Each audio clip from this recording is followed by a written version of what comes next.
Do now. What's up, everybody? You are tuned into the Elks Call, your home for Edmonton Elks fan talk. My name is Scout, aka the rep from Section X. And I'm Catherine, aka Devin Elks. Coming to you live on Shotgun Sports Network with the replay airing exclusively on Edmonton Sports Talk. Yeah, Kathy, I think we got some devastating news a couple hours ago. Yes, we sure did.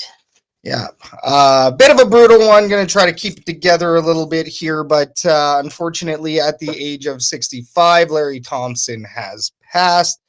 A little bit brutal. Yeah, tough one. It really is. It's very sad news, especially knowing that he was fulfilling one of his dreams, and unfortunately, it was a little short-lived. So, very, very sad news. Yeah. Tough one. This guy can be credited for doing quite a few things here for this city and for this team. So I think that's why it kind of sucks. Was the owner of Thompson Brothers Construction. Of course, once he sold it, went to Thompson Construction. He managed to bring back the traditional Double E game day here to the city of Edmonton, here to Commonwealth Stadium. Lots to do with that. Fireworks. Even the Nook is back. There's lots of things that he has brought back. We've seen the introduction of the touchdown planes. We've seen the introduction of car smashing, which is cool. We've seen the tailgate grow quite a bit. Multiple initiatives that get the community involved and give back to the community, which is absolutely fantastic. So, on top of that, he brought back Dwayne Mandrusiak and he brought back Bone to the Double E, right? So, yeah, in a very short amount of time, he definitely did a lot for the team. It showed that he truly, truly cared. And I know that his legacy will continue on for sure.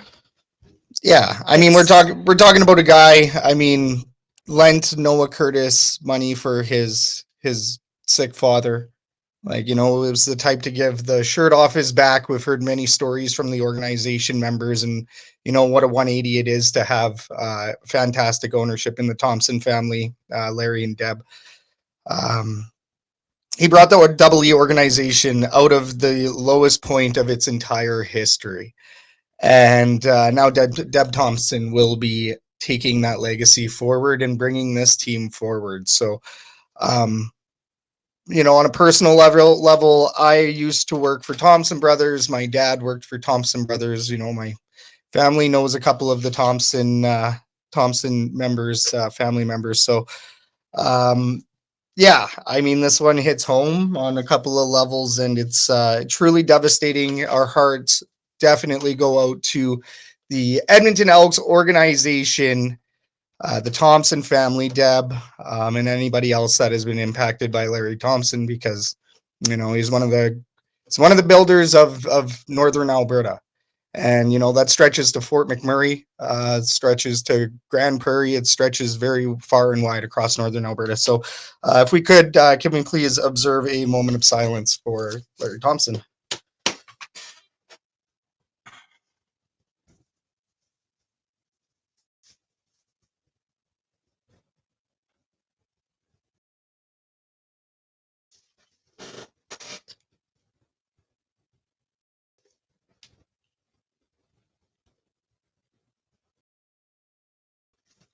Thank you.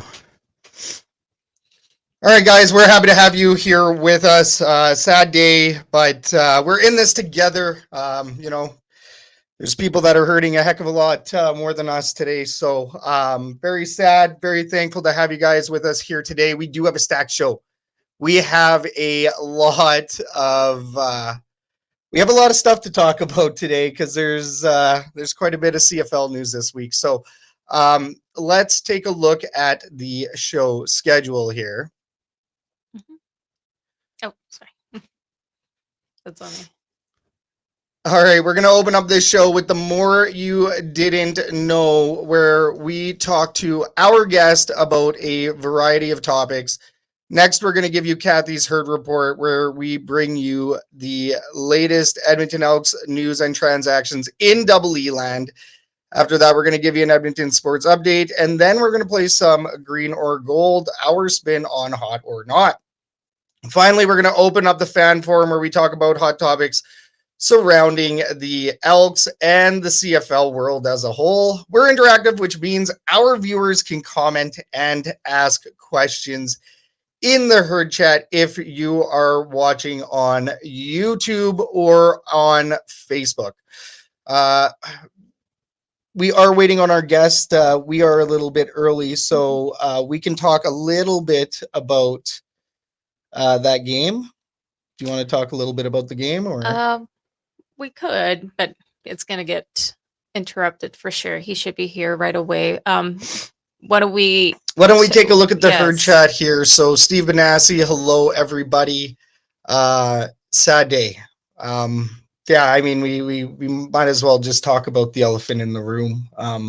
Remember some of the great things. Remember the fantastic fire truck incident, right, against the Calgary Stampeders.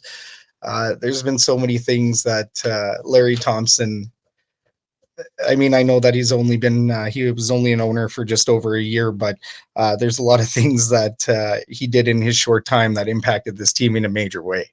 Most definitely. I think the most devastating part of it all is that he had so much passion for this team and he truly believed in it, which is why he bought it. Yeah. And unfortunately, he's not going to get to see the Edmonton Elks rise to glory, which I'm sure will happen.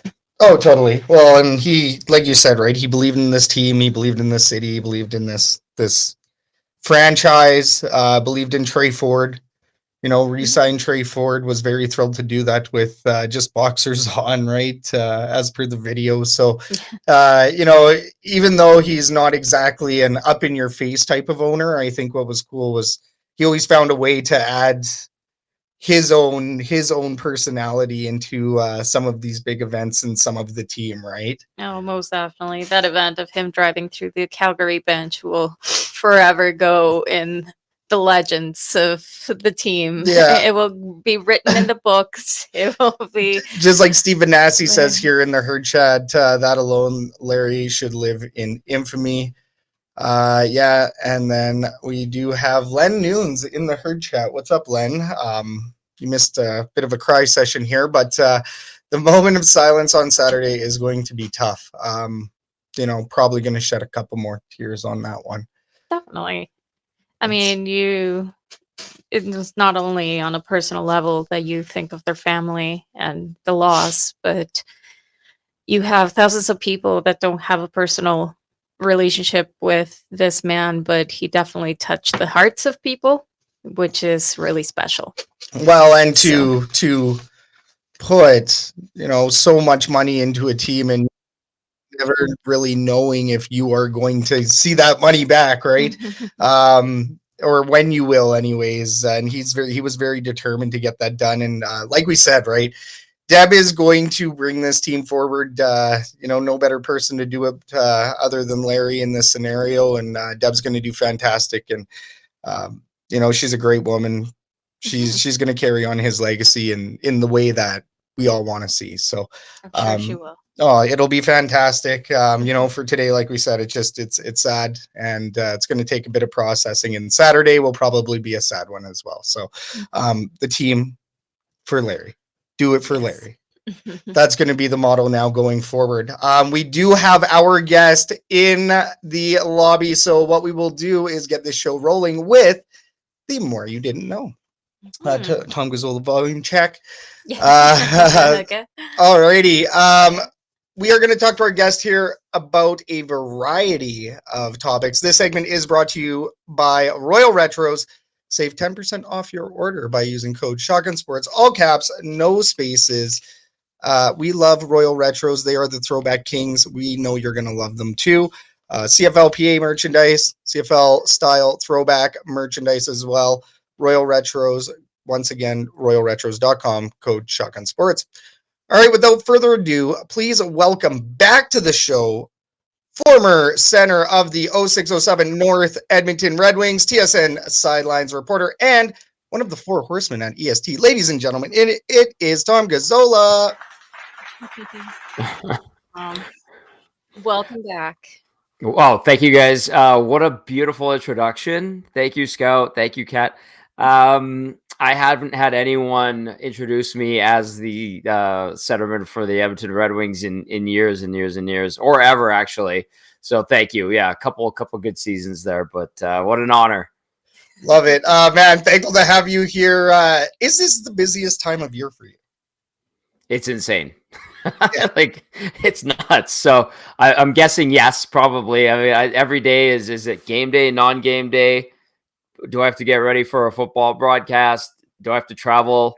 It's nowhere near as crazy as Dusty's schedule, but it has been nuts, especially with hockey kicking up. So yeah, the answer is yes. Oh man, lots of travel, I bet. Lots and lots. Yeah. And lots of visits to Calgary. That's what it's been. I was down there last weekend for the Lions Stamps game, and I was talking to my brother who actually lives down there, and I'm like, I feel like I've been here 19 times in the last 2 months, and some of it was work, some of it was pleasure, but yeah, it's been hectic, but it's better than the contrary, that's for sure. Nice. Definitely. I mean, exactly. It's better to be busy than not. Yeah, and it seems like it's been a bit of a gong show for you, man. So I mean, it would be better if it was in Calgary, but exactly. Yeah, if you didn't. Well, and the QE2 sucks. That's the other problem. It does. It really does. Yeah. Although, like, I've found some, now that I've had to go up and down the QE2 a lot this summer, I found some like soft times to sneak down, and like midweek, like last week I went down like Thursday afternoon and it wasn't too bad, but you catch it on a weekend, man, especially coming back with that bridge construction and our just like north of Nisku. Yeah. And it's awful. And you never know when you're going to run into an accident. That's true. Knock on wood. No accidents. Nope, not around here. Well, we're thankful you made it here to the Elks Call. Herd chat, let us know if you do have any questions or comments. Make sure you throw them in the herd chat, and we will try to get them onto the show. Just like now, before we start, Steve Benassi saying that there are two words that don't belong in one sentence: pleasure and Calgary. That was a good one. Starting it strong. Tom, last time we had you on the show, I'm not sure if EST was even a thing at that point, or at least fully formed and on air. But man, how's the first 2 years of EST been? Awesome. I don't think we had even gone to air. Yeah, the last time I was on, and a little bit. At the beginning, a little bit of a learning curve for some to figure out what it was. They would be like, okay, what is this? Is this a podcast? It's like, no, it's literally just what we had as a radio station, except you get it digitally. And obviously it took some time for people to adjust to like iHeartRadio and TuneIn Radio. And then, YouTube, that was a new thing when we said, why don't we throw a camera in every studio that we have and find a way to put it on YouTube. And, I think people now get it. Our YouTube numbers are pretty strong. I think last time talking to Awanik and getting some numbers from him, it's still stronger. And there's a big, significantly bigger audience on the listenership side. But there have been a lot of people that have caught on or learned about us via YouTube. So with the way the morning show is now simulcast on Cruise FM, it's just us kind of getting it out there on as many platforms as we possibly can. And you guys being a friend of EST as well, that local content too, I think has been a nice touch as opposed to just simulcasting with like ESPN radio the way we did on 1260, where it really doesn't have any connection to the market. It's been good, but like there's been times where you have to teach people what it is. And, Reed always says people ask him where the hell he went. And he's like, well, I'm at a different station. It's called Edmonton Sports Talk. And so it just is a reminder that we got to keep hustling and that the work's not done. And we want to keep building this bad boy up. And It's been fun. It's been interesting, and hopefully continued success and growth. Oh, Yeah, what do you want to say? no, I just think that it's super smart what you guys are doing because you're not limiting yourselves to just one type of audience. You're reaching to the younger audience with adding things in YouTube and YouTube content, which is really interesting as well. But it doesn't hurt to broaden, the reach that you have, and that's where you're seeing your success. So I think very, very smart. Yeah. How about TikTok too? Like I've had to learn TikTok. I'm like, this is garbage. I hate this, but it's so important. Dances? Are you doing the TikTok dances from the sidelines? Never, ever. But I get it. Algorithm, SEOs, all that stuff. The kids, they go down. What do they call it? Doom scrolling, and they've got their brain rot, and so you got to find a way to tap into that stupidity. Yeah. For your page. Oh, that's right. Yeah. It's wild, but we're not there yet either. But talking about sidelines, we know that at TSN, you've taken on the elevated role of CFL sidelines reporting. So what has that experience been like? Awesome. It's fun. It's challenging. It's different. It's been cool. Like I get to do, we were joking about Edmonton and Calgary and have to go down to Calgary to do those games. I was so excited for the Labor Day Classic, and it was everything I had hoped it would be. I mean, from an Elks standpoint, you wanted a better result, a more competitive game, and all of that, and that's totally understandable. But just the vibe and the hype and being in the stadium and being a part of the rivalry, just being the sidelines reporter, that was the ultimate this season for me. It was neat not covering an Elks game. Yeah. And that started, it was my first game of the year, Hamilton at Calgary, not having Dusty on the broadcast with me because I had filled in for Ryan Rashog a few times before. But Shoggy's busy. Shoggy's one of TSN's main hockey guys. He's a great host, great reporter. And so that kind of got my feet wet with the CFL at TSN, but those were only Edmonton games, which was awesome. And then when they said, hey, you know what, there's an opportunity to get you into more, you're going to do some Calgary games if you're up for it. I said, absolutely. But I didn't have that big brother kind of thing to look up to when we did that first game. It was myself, Marshall Ferguson, and Dwayne Ford. I had never worked with Marsh or Fordy. I was there on my own. I had to, now I'm dealing with the travel director for TSN. And it's like, oh yeah, this is how it was when I was with the Oilers too. You had to set stuff up and take care of yourself and have your itinerary. And it's like the first time Ron Burgundy was not on set. It was like, you're not Ron. And that's how I felt. But luckily, the entire crew is awesome. Marsh is awesome. He's a great new CFL at TSN play-by-play voice. He's only come on the last few years.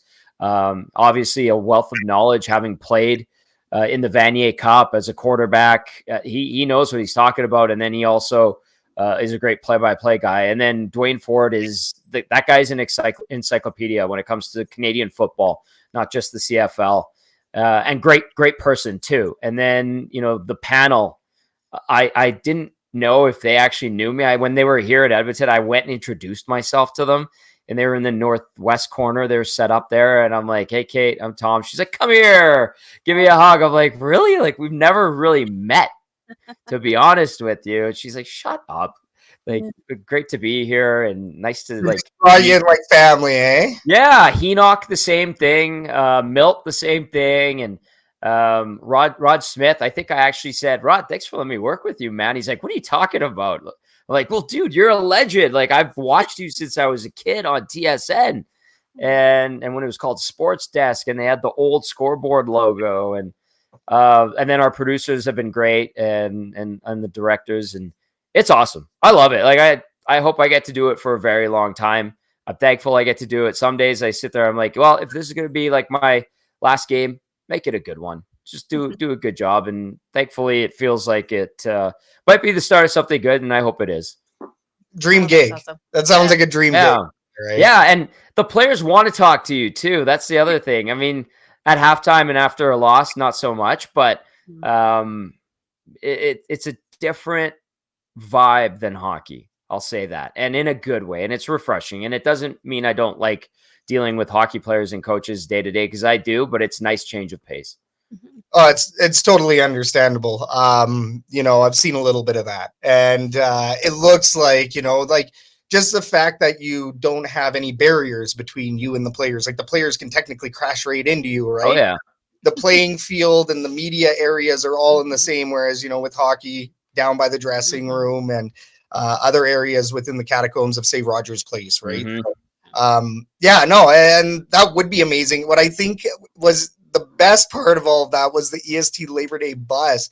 To see EST and the Edmonton Elks kind of come together, and it all came together on TSN. That was wild. So, to give everybody the full rundown, I'm sure people know if you listen to the show, but you were at the Labor Day Classic, like you just said, at McMahon Stadium this year. And the most recent edition was featuring the EST Labor Day bus that saw two buses, voice crack, full of Elks fans offload in Calgary for tailgating and good times. Do you think this was successful from an EST standpoint? 100% yes. It sounds like, from our standpoint at EST, 100% yes. I say that with full certainty. We did a little debrief. I had my chats with Maddie and everybody that was on it. Some of the people that took part. I know Scout and Kat, you guys were there. Like, I saw Scout take. Did you grab the tent or did you grab the cooler and you were walking with like conviction?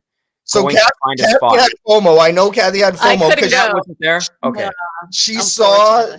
But I said unfortunately. Yeah, I had serious FOMO for sure. Okay.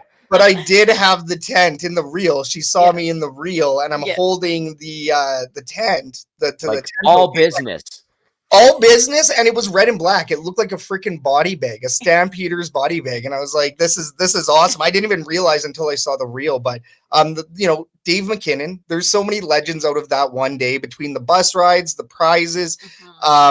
I mean, the supersized Indiana Jones, Dave McKinnon, Section T dropping brisket in the middle of like McMahon, or outside of McMahon Stadium, right in the middle of their parking lot, and then the Zach, Dusty, and Dwayne Ford exchange, like, Zach asking for a hug, Dusty says no, and then Dwayne Ford, why didn't you hug that guy? It was just like, and I heard you on the Hangout the next day talking about that, and yeah, you were saying that Dwayne Ford has one heck of a sense of humor. He is a razor sharp, funny man, and it's funny too how it culminated on the broadcast with two guys from EST on the broadcast.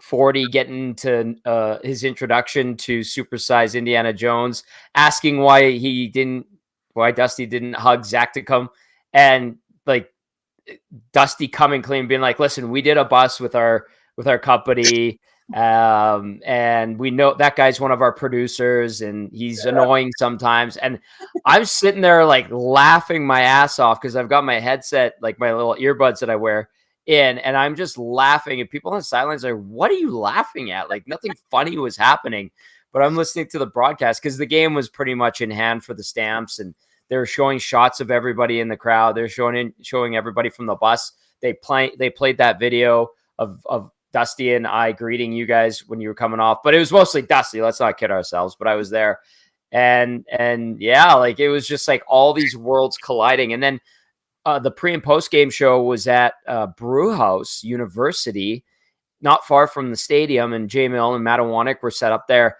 Dusty and I went and hopped on the post game show, and we wanted to have a post game beer and a bite to eat too. And I remember rolling in, and I got there just a little bit before Dusty, and there's like a group of Stamps fans, like younger guys, probably university age, and they're like looking at me. They're watching the show. They're like, "Who the hell are these guys?" And then I see them passing around a picture of Shinetti. And like, "Is that Shinetti?" And I'm like, "No, wrong Italian. Sorry." Like, no, not Shinetti. And then they saw Dusty roll in. I think they kind of started putting two and two together, but it was fun. And it was just, again, too bad the result wasn't good. But talking to the Elks, they seem to really like what we saw, and we're happy and encouraged by it. And the fact that there was a a waiting list. I think this is going to be happening again, and I am assuming there's a potential for it to be 3 buses next year, or potentially more. But it was just good to see, and I know they stuck you guys in the corner there in the sun. Didn't make it easy for their Edmonton friends, but you guys, like a bunch of good, hearty Edmontonians, made it work. It was truly one of the most fun times of my life. I stood the whole time talking to like Hernan and Andy, who's in the herd chat, Jason, Brent, no, Corey Butt, Corey B. Corey B. Yeah.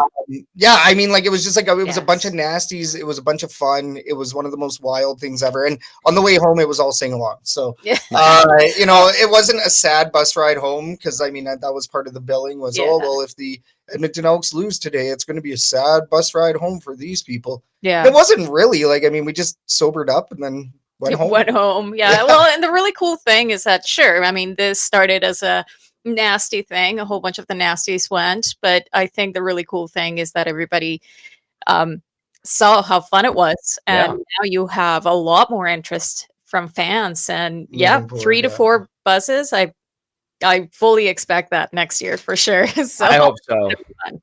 Yeah, good vibe, and win or lose, people still booze.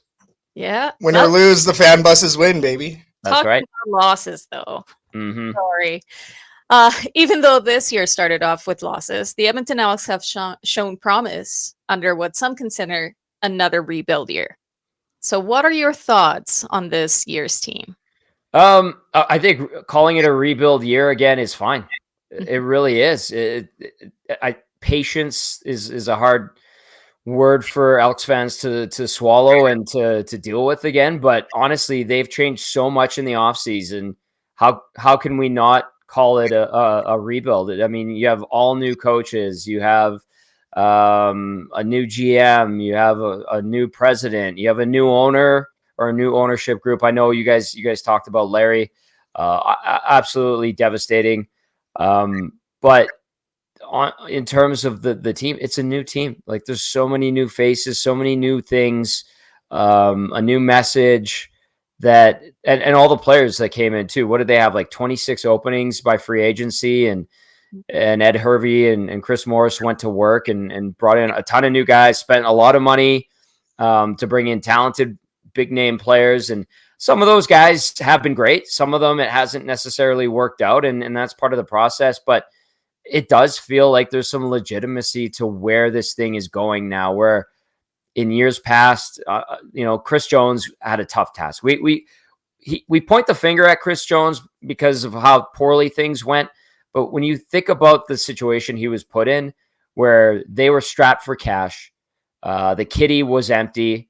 They had the disaster of not getting to play in the COVID season. They had Scott Milanovic as the head coach, and he didn't even coach a single game. And there were so many, the Victor Cui era, and then not Pat LaForge. Who came in?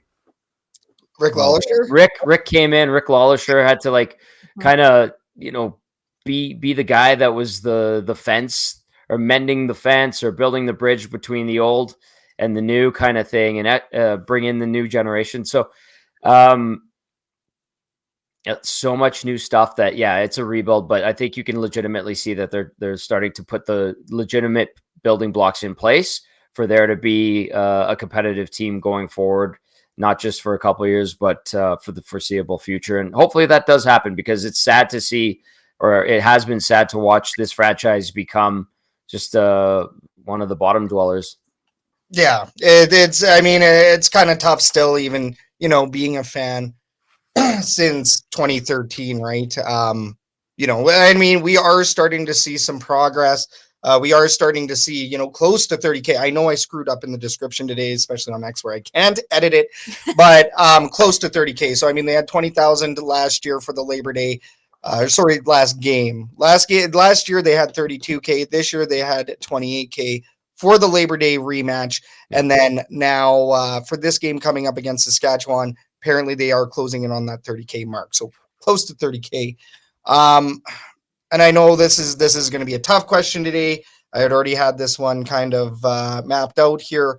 So, what are the odds? But Larry Thompson, as we know, as we've already spoken on this show about it, he did pass today. As you know, Tom Gazzola, you guys are talking about it over at Edmonton Sports Talk. Everybody, go check out that coverage as well. But, how would you grade Larry Thompson's tenure as owner? Yeah, incomplete, obviously, but I think he's a big reason why there seems to be things going in the right direction. I mean, he himself, I was very happy to see somebody that's a homegrown success story that genuinely cared about the franchise with deep pockets take on the burden of fixing this thing. And he said it in his first press conference. I remember being there at Commonwealth Stadium, and he pointed across the field he's like, my season tickets are right there. That's where I've been sitting for decades. And talking to staff when they were getting to know Larry, they said, this guy's a hardcore Eskimos and Elks fan. Like, he's been there and he said it since 72 when he was 12 years old. He went to his first game and he fell in love. And obviously there were good times ahead for the team and any fan, but he breathed a lot of finances and, quite frankly, new life into a franchise that was kind of on death's door, unfortunate, for a lack of a better term. The franchise was not well. It was not well at all. It was ill, and he brought it back to life, and he put the right people in place. And I think for the time he was the owner and with us, I think you'd have to put all check marks beside all the boxes that needed, tasks that needed to be completed. And the rest is up to the people he put in place to make sure the job gets done. And that's becoming a contender and a Grey Cup winner again. So in his short time as owner before his passing, I think he did a great job. And I'm encouraged to hear that his wife, Deb, and the family, it looks like they're going to carry on and probably try to fulfill his desire to bring this team to the top. And I feel like that if she needs guidance, help, they have a ton of people within the community that would be willing to help make sure that this sports franchise is being run properly. I think Chris Morris is going to be leaned on a ton. Same with Ed Hervey. If the league needs to provide anything, I feel like it probably will. So there is still that glimmer of hope. I don't think that has been snuffed out. It brings up questions, obviously, but it does sound like the intent is to continue on and to fulfill what Larry Thompson wanted to see happen. And that part I like, and it's super sad, man. Like, honestly, this is a very sad day in the Edmonton sports community. And I think just, you lose a pillar in the community on the business side as well. And it sucks. It was heartbreaking to see. And, I'm sure they're gonna honor him properly and do a great job on Saturday. Mm-hmm. Yeah, we were already speculating. If there's one thing we're going to speculate on right now in regards to that, it's what are they going to do on Saturday to celebrate Larry Thompson? Yeah, it's as Len said earlier in the show in the herd chat. It's going to be a sad moment of silence, and then everything for the rest of this season and onward for Larry Thompson. And Deb, like you said, right? Deb is going to be taking over the reins from what it sounds like here, and there's full faith. I mean, I think from our end of things, I think from the media as well, like you've just spoken on. Deb Thompson has been by Larry's side throughout all of this, and really she's like a 50% in all says and matters. So yeah, I think that Larry's legacy will be carried on really well. Definitely. And I think one of the most special things about it is just bringing up a comment that Steve Benassi here has in the chat, is that people have hope. Yeah. After a long, dark period, Larry brought hope to the franchise, to the team, to Edmonton, to fans that have been around for a long, long time. And I think that that's very, very special. And won't be forgotten for sure. So yeah, I was just gonna say there's legitimacy to what has been done, and it started with him taking over as owner, and if it has brought hope back, perfect, because that's where it needs to start. Yeah, and I mean that's equating in bigger attendances. I think that Larry Thompson definitely had For a little bit of an impact on the increased attendances. Well, here. it's like you say, Tom, all he put the parts and the pieces together, and now it's just a matter of letting it run its course and really making it work. And slowly but surely, we have seen that with this team. Slowly but surely, we're seeing a team that is a lot more cohesive, and it's making the right plays at the right time. Maybe not at the right time sometimes, but How about in the fourth quarter? There it is. Maybe until the fourth quarter. But at the end, we were starting to see an uptick in attendances. We're starting to see, games that are enjoyable to watch. We're starting to see competitive games, and we're starting to see some really good cohesion within the team. And tied to that, like, what do you contribute to the success? Obviously, beyond pockets. Yeah. Hey, the deep pockets can't be overlooked, because I think, a lot of talk about the changes to the CFL this week and the big rule adjustment and shift that's going to be implemented in phases in the next 2 years.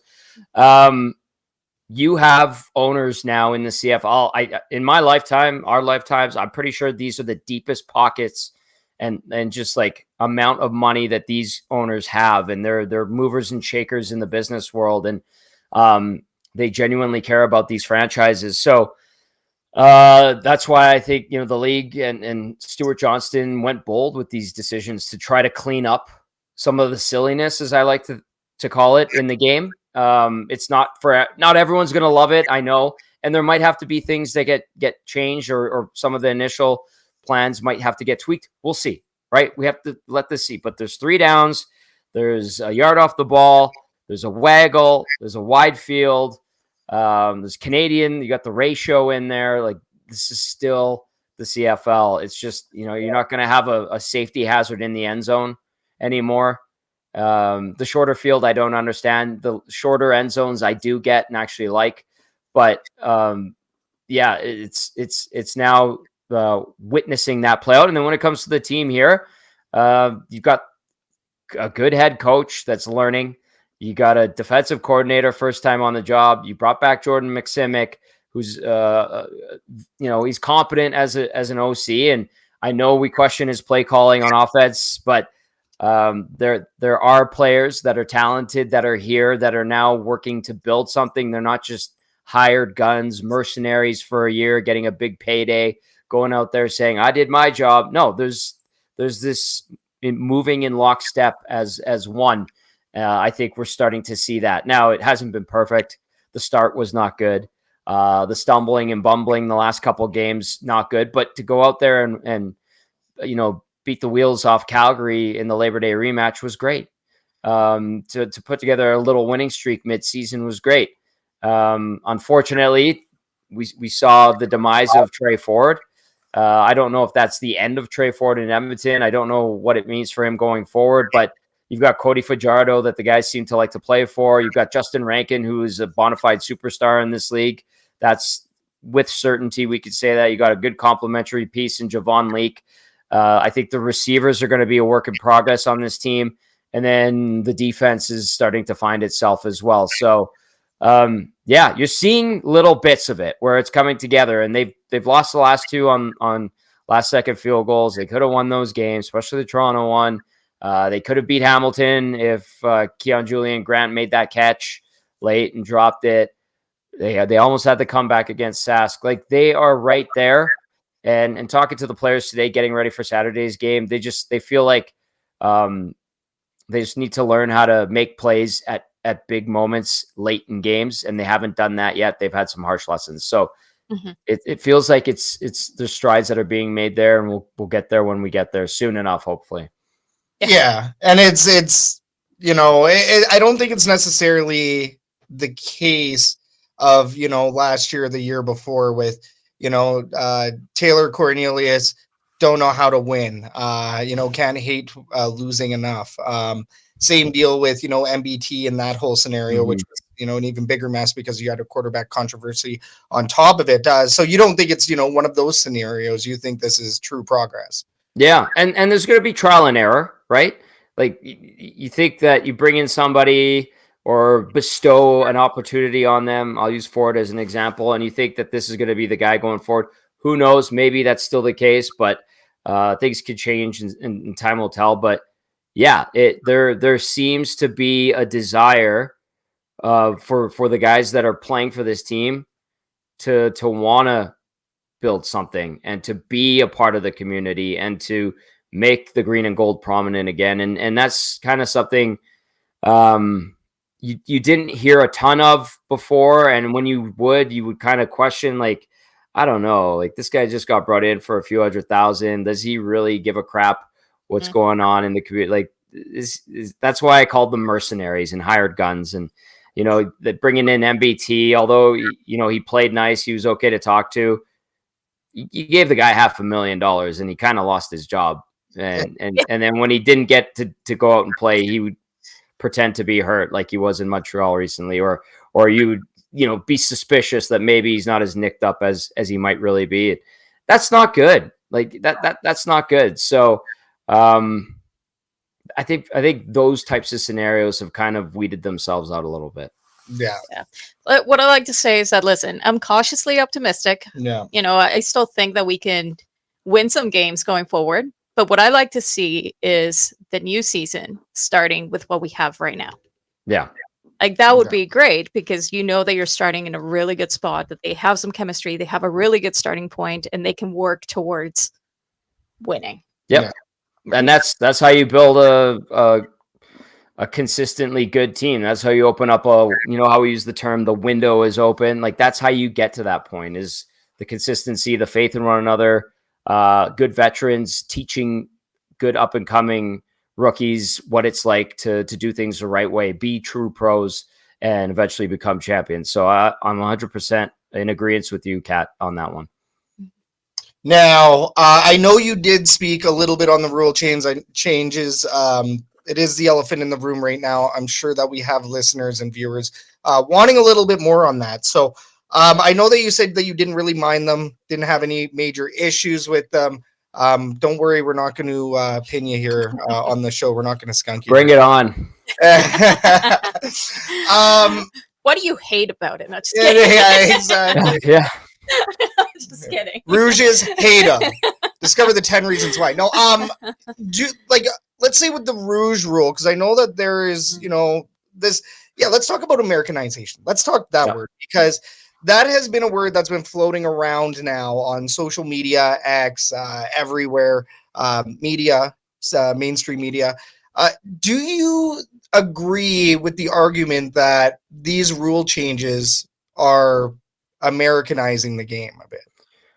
I can't deny them. So I guess I agree, but I don't think it's with the intent of becoming the American 4-down game, even smaller field and taking out the waggle. I don't think that's the case. I honestly think that some of these changes were long overdue. And I know a lot of people, I would bring it up on EST on 1260, and I get the traditionalists that would be like, you're an idiot. And that's fine. Like I'm just telling you what I think would look good for this game and benefit it. I would never, ever want to take away 3 downs. I would never, ever want to take away motion in the backfield. I would never, ever want to take like yard off the ball. Like that's Canadianity, man. Like it's still a wide field. And that apparently, like, it sounds like, and Stuart Johnston came on our station yesterday, and he made it abundantly clear. Like when he answered, I never want to say never, that raised alarm bells for people. But I think I know what he's trying to do in the moment. You know, he's trying to be like the civil, diligent commissioner when all the spotlight and attention is on him after making a huge announcement. But he said that never have they once discussed changing to four downs, and his intent is for this to be Canadian football. So the Rouge, to me, I when I became old enough to like really look at it and compare it to other football, I'm like, why are we doing this? And I understand excitement in the kicking game and making sure special teams are very important in the game, and this kind of diminishes that. But really, I'm not going to say like which player said this, but they've been in the league for a while, and they just said, listen, man, the Rouge was a laughing stock. Like you'd get shredded if a Grey Cup was determined on a Rouge. It's embarrassing. And I'm not going to say their name or who they are, but it was someone that's a prominent player in the league that's been in the league for a long time and has seen the craziness of the Rouge. And that's true. And I feel the same way.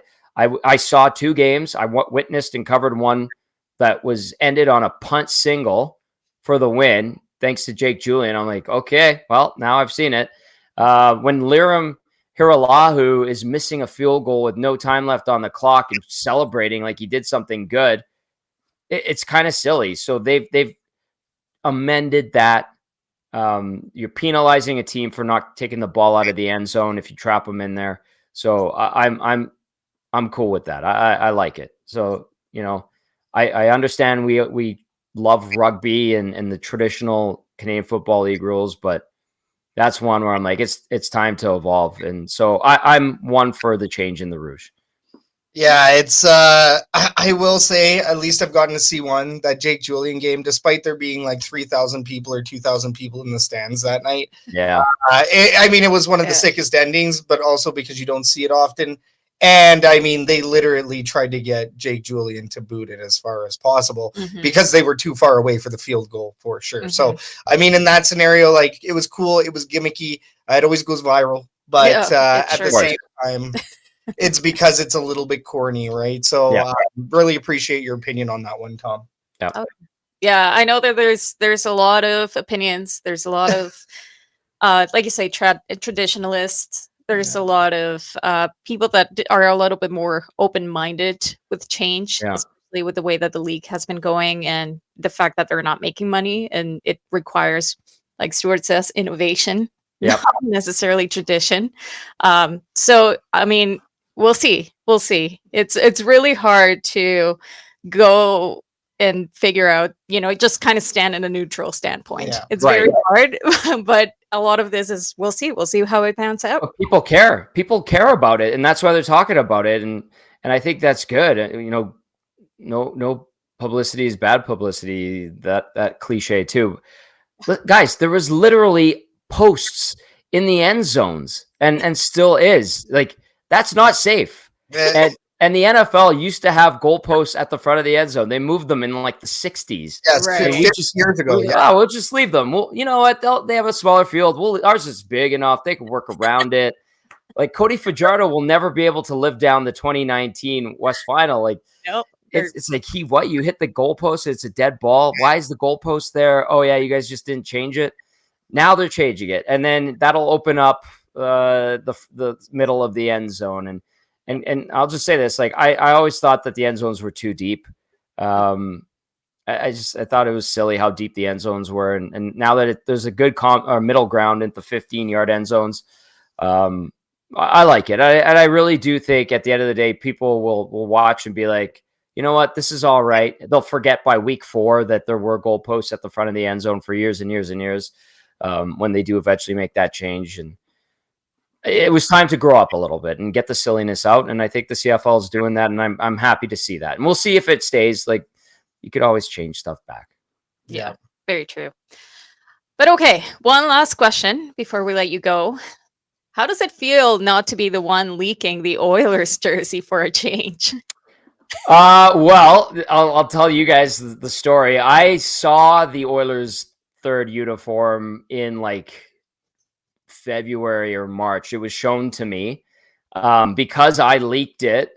The last couple working, and my friends still work for the team, and they were just like, "Can you please not ruin this one?"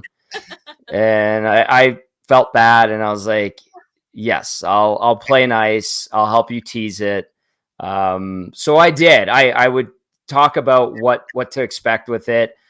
Without giving everything away. And I'm happy I did, because after I talked to them, after it got leaked by someone else, I found out that there was a lot of disappointment, and all the people that worked their asses off to keep it tight and to not have word get out or an image get out were really beat up about that. And so I felt bad, and I'm glad I wasn't the one that did it, and I stayed true to my word. But I did give a lot of hints. Like I said what it would look like. I said it was something you've never seen before. I told people the colors.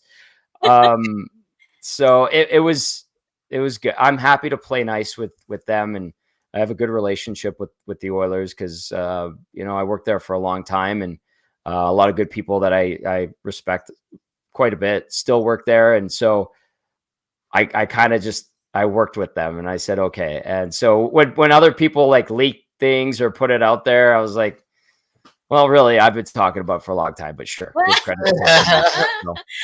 But it wasn't me. It wasn't me. And when I heard how upset everybody was over there because of how hard they try to keep it under wraps, I sincerely felt happy that I didn't do it.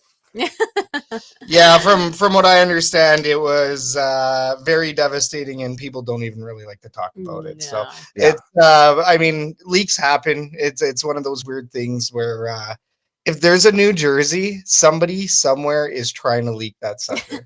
Yeah.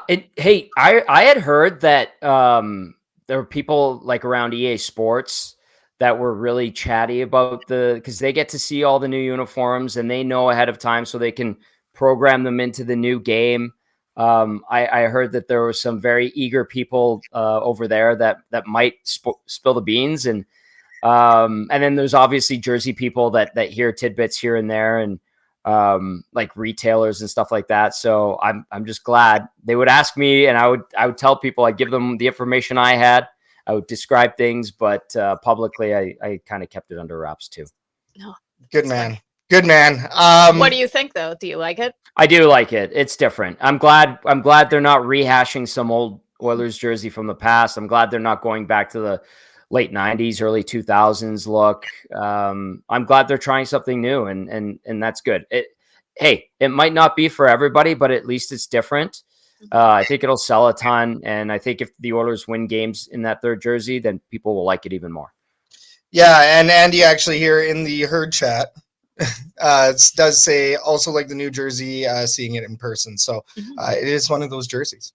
Yeah, I think it will sell. It is very, very different. And I think we're so tired of seeing the exact same design over and over that even something new is like, okay, well, now I need that.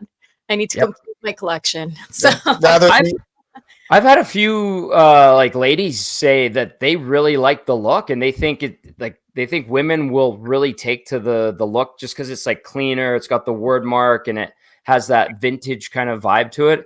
And I was like, I never thought of that. I just think Oiler fans are nuts. They're going to buy anything that has Oilers on it.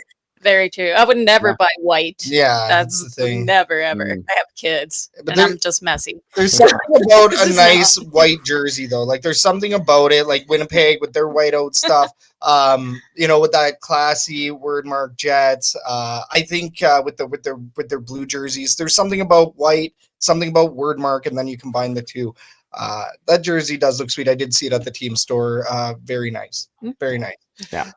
Tommy, we're not going to take any more of your time, man. You've already been here on an extended time, so we can't thank you enough.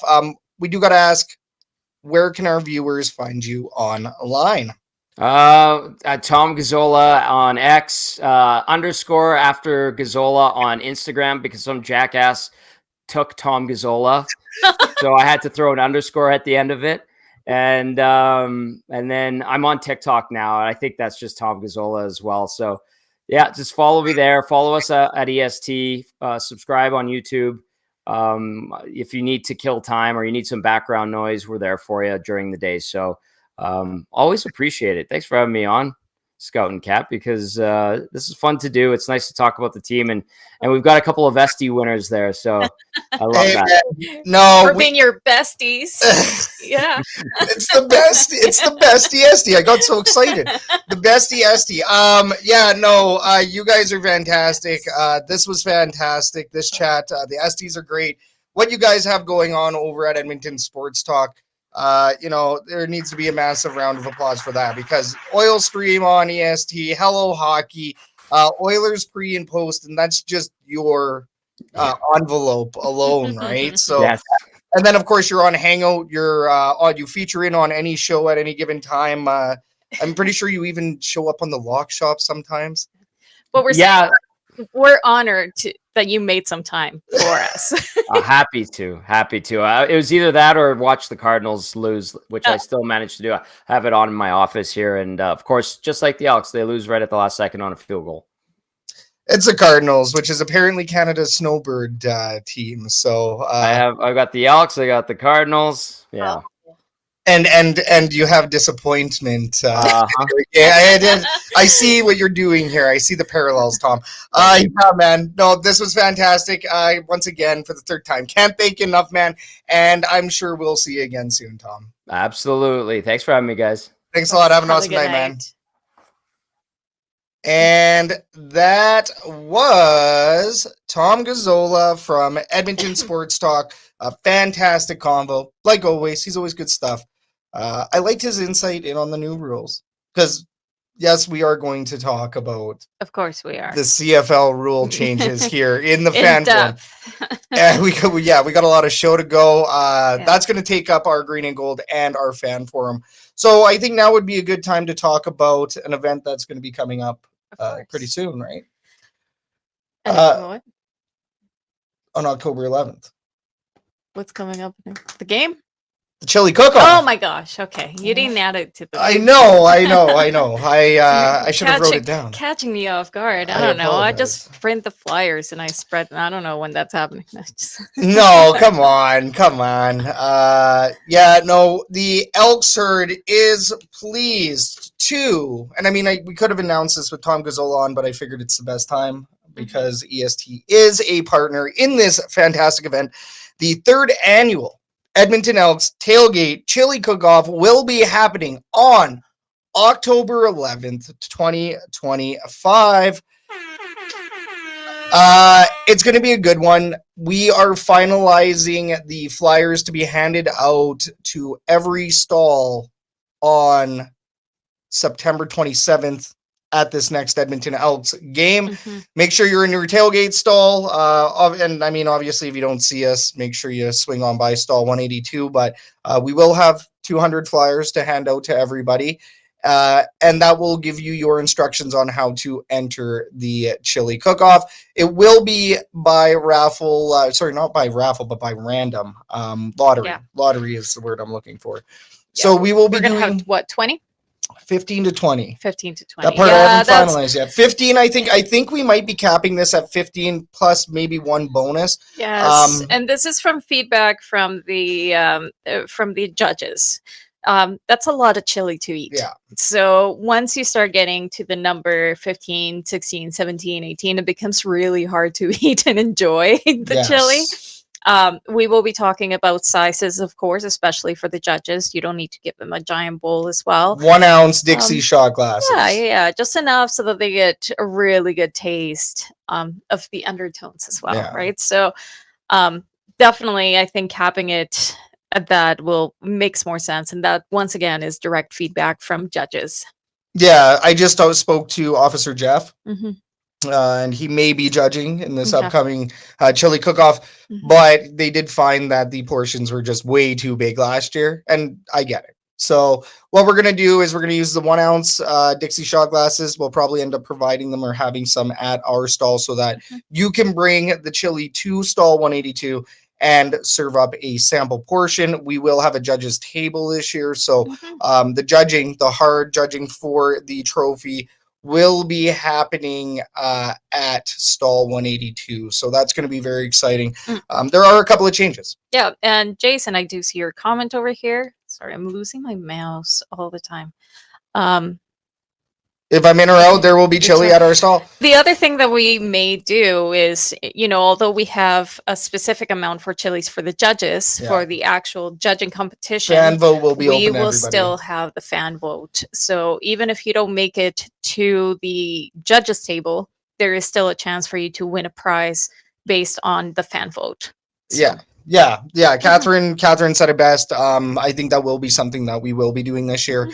Open it up for everybody. The fan vote is for whoever gets the most votes. I mean, people will have to come over to stall 182 to vote. And we're going to be a lot more strict this time in regards to the ballots. Nobody's taking ballots and walking away with them. No. Okay, there's none of that. You fill it out there. And just one. not multiples. And no alcohol to the judges either. Zero alcohol. Yes, we saw that last year. The We know doers, where it's coming from. No bribing. No bribing people with shots of whiskey for a vote. Listen, okay, the HGC, the Herd Gaming Commission, is keeping an eye out on this one. So there will be no bribes for the judges. Fan vote, do whatever you want. That is at your discretion. Yeah. The fan vote is the fan vote, but there will be no fixing of ballots. The ballots stay at stall 182. And the other change is that we'll have a judges table. Yeah. So people will bring the chilies to the judges, and that way we can Right. monitor this bribing situation that we saw. well, and last year. that's partially why we're doing it that way as well, right? We recognize, like we said, where there were some flaws in the plan last year, and we will be fixing that one. We will not be fixing the game or the chili competition at all, but we will be fixing any issues we were having with any potential ways to cheat over last year. So and this year we will be bringing this out with our good friends at Edmonton Sports Talk. You Need a Barbecue, the Edmonton Elks, of course, and we said the Turf District. No, you haven't. The Turf District. There you go. There we go. Thank you. You got it. Yeah, the Turf District, they are our Partner. co-host for this. So they're our main partner. The Turf District has done this with us for 3 years. Longest serving sponsor on this one. So, or partner, I should say, on this one. You Need a Barbecue based out of Sherwood Park. Great people, great seasonings. Go get some Yonitas. If you need a barbecue, you know where to go. You Need a Barbecue. They're fantastic stuff. Russ, Jocelyn and the gang, just fantastic. And then Edmonton Sports Talk, I think we know a little bit about them, but once again, great people that wanted to jump on board. So I mean, we have all of our partners in place. Really excited to have this happen once again. We're expecting over 300 people down at Lot B to taste some chili. So once again, that is 15 competitors, up to 5 judges, judges table at stall 182, and 1 ounce servings for the judges. 1 to 2, because sometimes 1 is Jeff was saying, like, I looked it up. 15 ounces is like a lot of chili for one person. I looked it up. I looked what is the dangerous amount of chili? I did. 20 ounces apparently is like crazy. Like I looked up on average, what do you eat? Like I looked it up. I looked it up. And you know what? I feel like we can also tell our judges that this is a tasting competition. They don't have to finish every single chili that they have.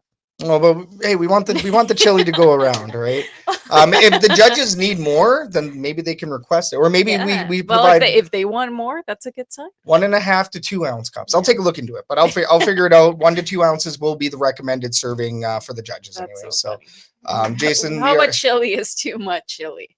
I looked at. I had the stats. I should have put them in the script. Yeah, so chili cook-off, once again, that's October 11th. It's going to be 2 p.m. Saturday down at Lot B, Commonwealth Stadium, 11000 Stadium Road in Edmonton, Alberta. So it's going to be fantastic. All right, next up, we do have Kathy's Herd Report, where we talk about recent news, transactions, and everything else, including the game. Today's Herd Report is brought to you by Rouge, White, and Blue Podcast. Are you okay? Yeah, I don't want to talk about this. Okay. It's like, whoa. Did you throw at your back thinking about this game? Yeah, just a little bit. Today's Herd Report is brought to you by the Rouge, White, and Blue Podcast. Oz and Joe have you covered on the latest happenings in the CFL from across multiple borders. Americans talking Canadian football. Rouge, White, and Blue, only on Shotgun Sports Network. Yeah, so... Okay. Yeah, let's get this done and over with. Yeah, I mean, yes, let's sorry. do that. We're already in here with a somber tone, so we don't necessarily need to make this worse, but we got to talk about the game. This game, yeah, definitely not a good start. Talking about the first quarter, Bo Levi Mitchell. Bo Levi Mitchell. what am I? I'm going to call him by his full name every single time. Sure. Yeah. Don't say Bo. Don't give him that credit. Levi Mitchell. He set up Leggio for a 45-yard field goal to open up the scoring right off the get-go. They had a solid drive, and they had an offensive penalty on Edmonton's side to help. So we had a little bit of a scare right after that as well, thanks to a big sack on Fajardo that resulted in a fumble. But thankfully, it was recovered by the Elks to keep the possession. And right after that, Fajardo connected with Justin Rankin, who had himself a huge 72-yard touchdown strike. So that was great. That was great to see. Always really good to see Rankin just going all out with some of those. Rank the tank, right? Like Rank this the guy tank. is just a beast. The greatest signing that G. Roy Simons ever made. Yeah. Yeah, and you know what? That's why I said that he was my player to watch a couple of games back, just because I wanted to see if he could keep going. I wanted to make sure that that was just not a one-off and that he could keep having those big plays, and clearly he can. So how he's being utilized is a different question, but so be it. Anyways, it was one of those quarters, though, and Hamilton answered back with a touchdown of their own, once again aided by an Edmonton pass interference penalty. Yeah. Edmonton tried to close the quarter strong, with Fajardo moving the chains through short passes and runs, including a 23-yard gain to Curly Giddens Jr. But Hamilton's pass rush struck again with a sack to end the quarter. Yeah. So I think that I wasn't too stressed at that point, though. No, but it was. I don't like seeing this back and forth thing. Yeah. Finish a drive, right? Or even, you get a touchdown and then they get a touchdown, or you get a field goal, they get a field goal, like very back and forth. I mean, that's competitive and it's exciting. But it's not complimentary. And it's just stressful. Right? It's not complimentary football, which is something that we bring up on this show. This is the theme. I feel like every season of the Elks Call, we have like a different theme. There's something. Like, what was it? Last year was the third quarter. Last year was definitely like all third quarter. And penalties. Lots of penalties. This year it's complimentary football. And fourth quarters not being able to And fourth quarters, yeah. I think and penalties, but it's not as bad this year. It's not as bad. It's still bad. I mean, you're still having penalties that obviously help the opposing team. So that's never a good thing. But at the end of the day, it's just stressful seeing those kinds of games. For at least the second quarter started with Edmonton's Vincent Blanchard hitting a 42 yards before Hamilton answered with Leggio's 34-yarder of their own. Mark Leggio, I mean, he has good games, he has bad games, but he did pretty good in this one. He did do pretty. I was hoping that he wasn't going to be really good by the end, but here you go. They also traded sacks early in the quarter. Yay for the Blanco, but once again, like, it's just going from the Edmonton to Hamilton. You get a field goal, and we get a field goal. You get a sack, we get a sack. Yeah, it has been really back and forth, and especially in this game, right? And I mean, at least the Edmonton Elks, I would say they held on. They proved that they can rock with the best of them, but not good enough. But I mean, they had opportunities. We'll come to that. Right after that, special teams then chipped in with a single after a booming punt. Better enjoy these ones now before they're gone. Oh, come on. Anyway, enjoy it now. Jake Julian still has himself the rest of the season to have as many rouges as he can. It's not he possibly can. He needs the record. Most valuable rouge. All the rouges this season before he can do anything. Yeah, I don't think the Elks will specifically blow their chances at the playoffs, but I'm sure Jake Julian, I hope that I'm sure he'll get a couple more before the season's done. Yeah. Anyway, right after Hamilton's field goal, Blanchard had the opportunity to respond, but thanks to the really bad winds, we could see it was missed. However, this play was nullified by a unnecessary roughness penalty from Hamilton, and Blanchard was able to add a 21-yard field goal to reclaim the lead. Once again, back and forth though. Back and forth game. Bo Levi managed to connect with Kenny Lawler on the answering drive for a 15-yard touchdown. Wait, No. wait, no. No. Ew. There we go. Wrong one. What are you doing? What am I doing? Sorry, Kenny Lawler. I don't know what that was a brain fart. I was like, whoa, Kenny Lawler. He's not Wait, he's not with us anymore. Wow. Oh, it's been a tough one. It's been a tough day. A long day. It's been a day. Yeah, and Fajardo wasn't able to maintain first downs, and Blanchard finished the half with a 29-yard field goal, bringing the score to 20-17. Now we hit that. So, and I mean, Jason the Arcadian here in the herd chat does say whenever we score, we give one up. If the offense gets stopped, then all of a sudden, the D is, all of a sudden, all world. The D is there. It's all. Okay, yeah. Either way, But, then the D is, it's not quite standing strong at those critical times that we saw earlier in the year when they were getting those wins. Because remember, that was praise that we were giving was, depending on the half of football, these guys are actually standing strong. These guys are actually standing tall. These guys are actually shutting down the opposing offense when the offense is scoring, that's your complimentary football.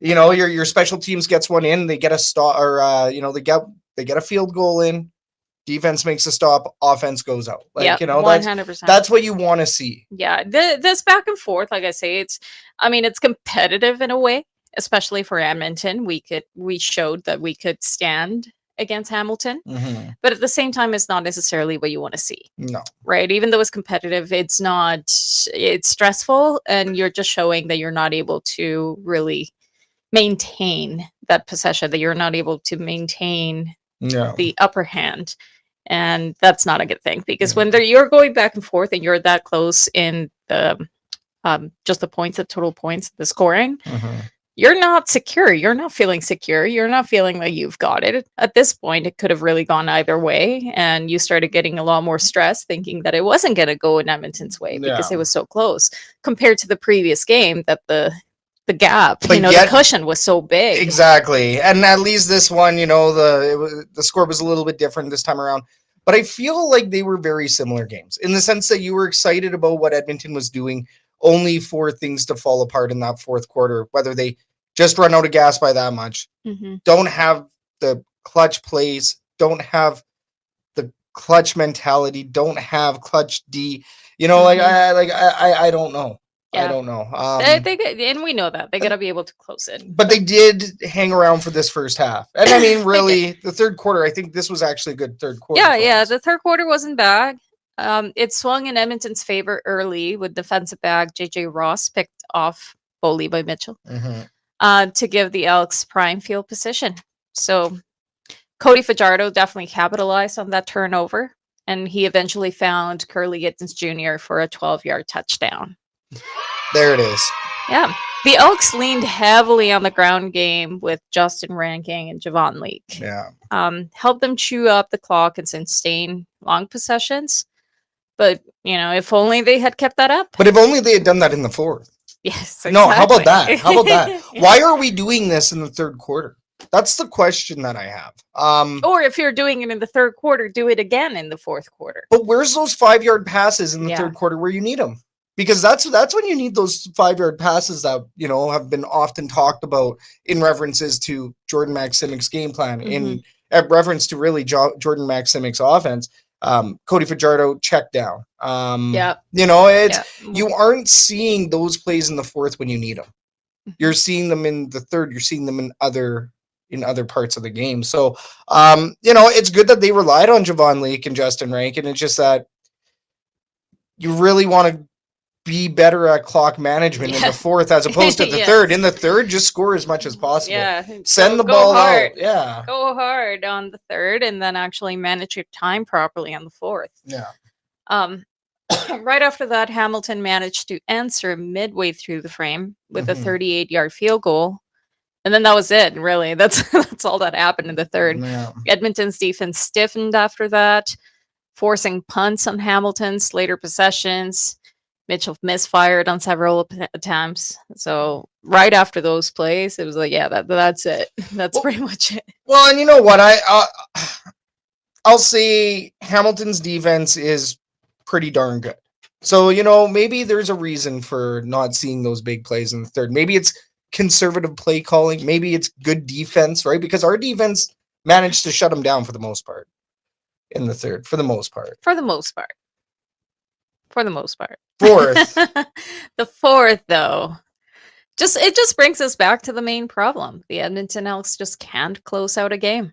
They just can't. Not gonna lie, and these kick to win games. Yeah. They're very stressful. Yeah. And it really, when people start arguing some of these changes that we're going to be talking about, is, I think, instances like this that really, really add a pro for some of these changes that are coming along. But Hamilton struck first with Leggio's 40-yard field goal, and Edmonton responded with a long possession that should have ended in a touchdown, really. Edmonton procedure penalty, short passes that didn't get them anywhere, especially being in Hamilton's red zone. When you're 3rd and 5 at a Hamilton's 5 with 4 minutes and 47 seconds left, throw on the clock, goddamn ball. You go for it. Throw the ball. Run a play, do something. But and instead, Blanchard converted a short 12-yard field goal. But you knew that wasn't going to hold up. That was the problem. You knew that play wasn't going to hold up. No, especially with that much time left on the clock. You knew that there was still at least one drive for Hamilton that they could take it all the way back. And with how close the scores were, if they ended up getting a touchdown, well, that was it. Yeah. And we had it. We had the opportunity. And once again, right in the red zone, you blow it and you're not able to make it all the way. Come on.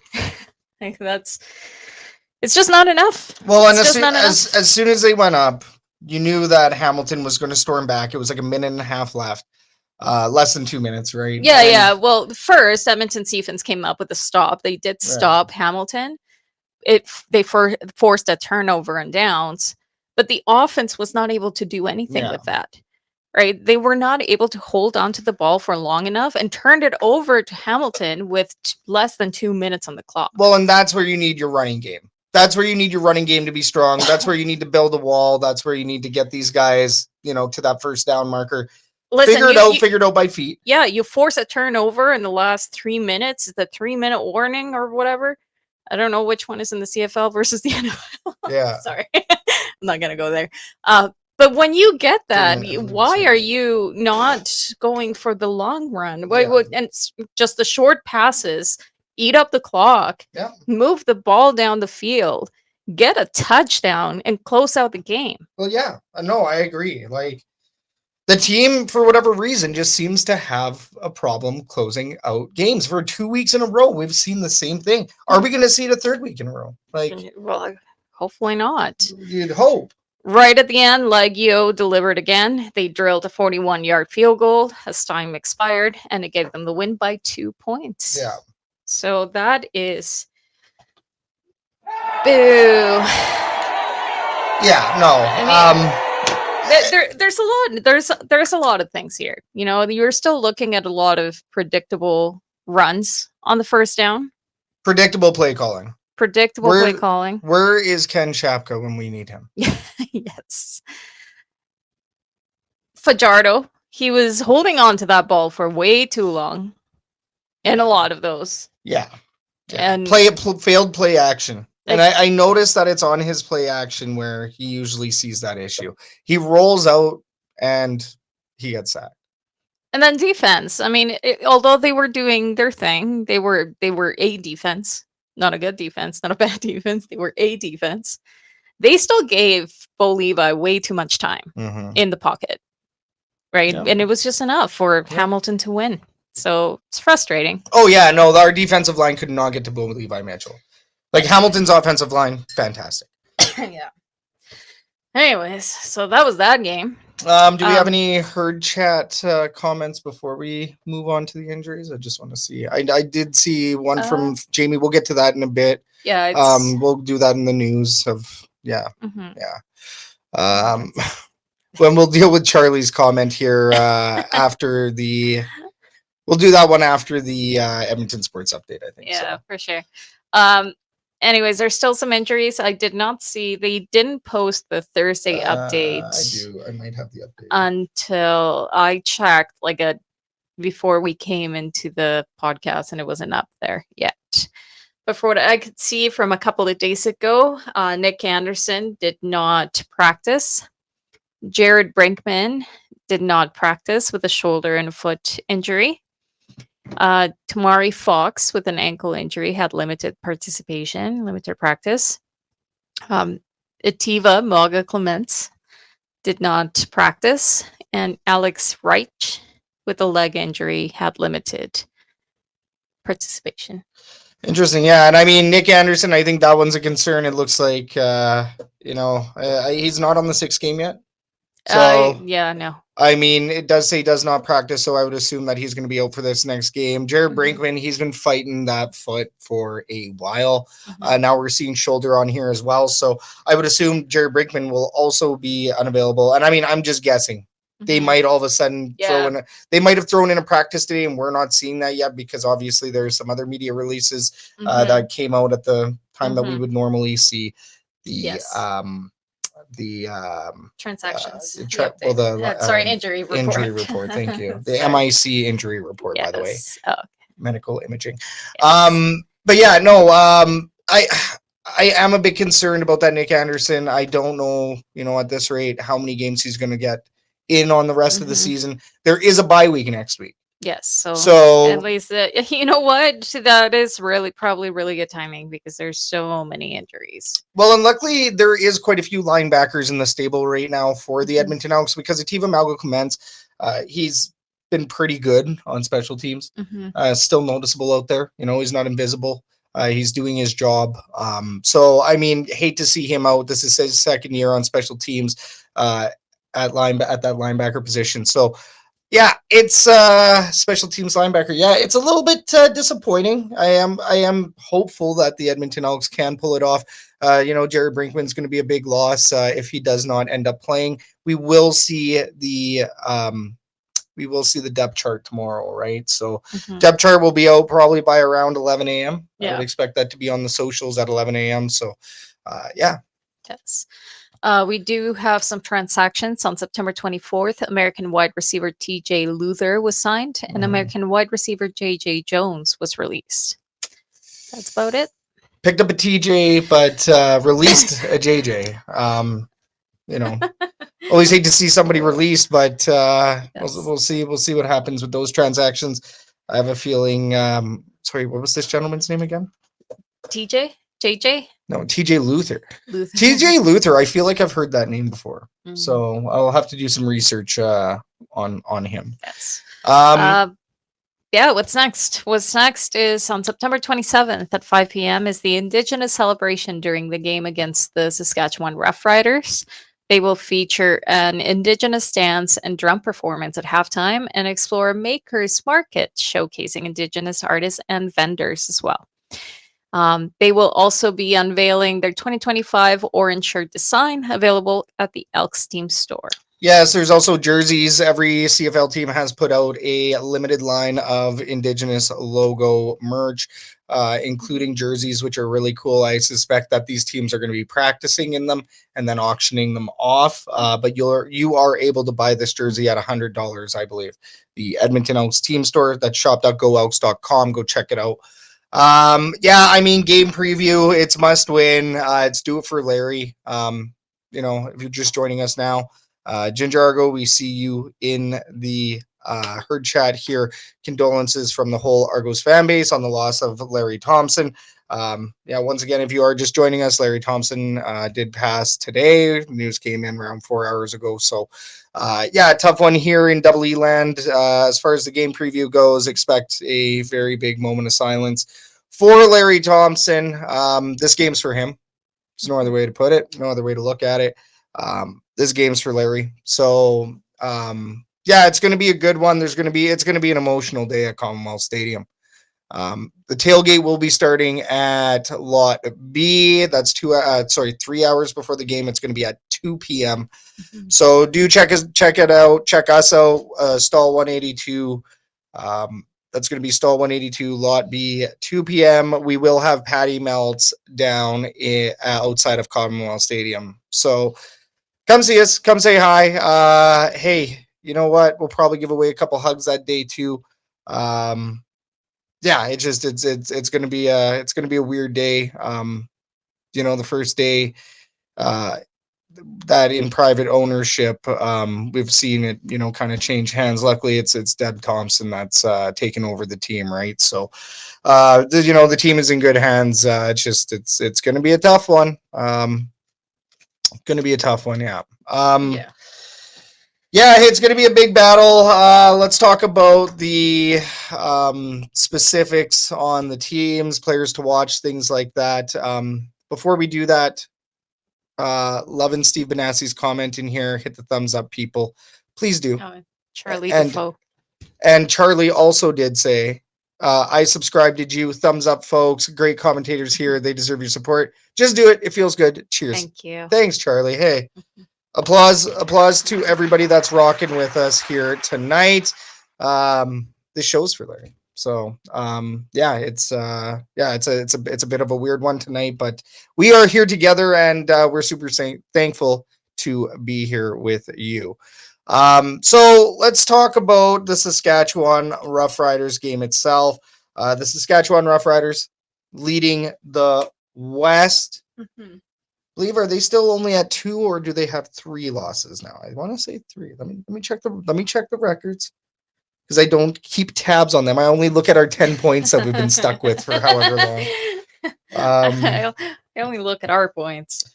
Yeah, I know. And they haven't changed much, but they haven't changed in a while. We were on a streak. We were doing good.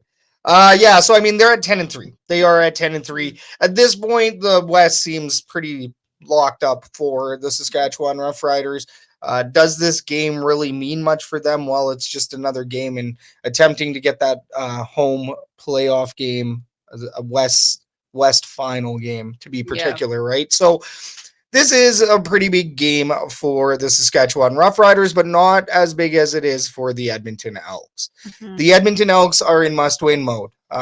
So who am I looking at?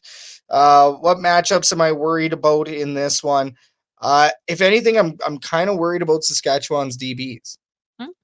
I'm worried about maybe Cody Fajardo potentially throwing a pick in this one. So that's what I'm watching for. I'm watching the passing play on this one. Cody Fajardo to his wide receivers.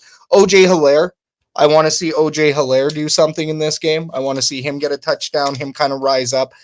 Keon Julian Grant, it's been all right. He has not dropped too many balls since that fateful end zone drop a couple of games ago, but a few games ago anyways. But I mean, for the Edmonton Elks, I think they will struggle a little bit running the ball against Saskatchewan. I think this is going to depend on breakout play.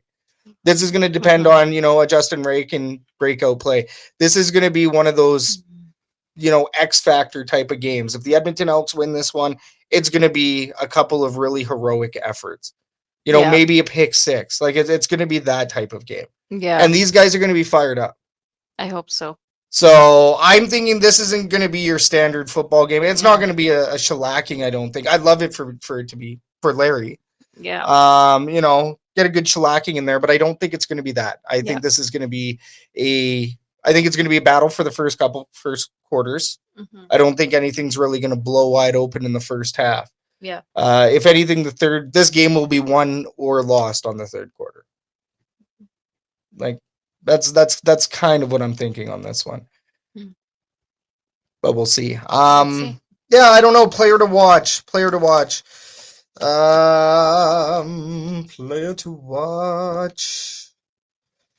Well, JJ Ross did have 2 interceptions in 2 weeks, so I mean I could go back to JJ Ross, but no, I could go OJ Hilaire. Yeah.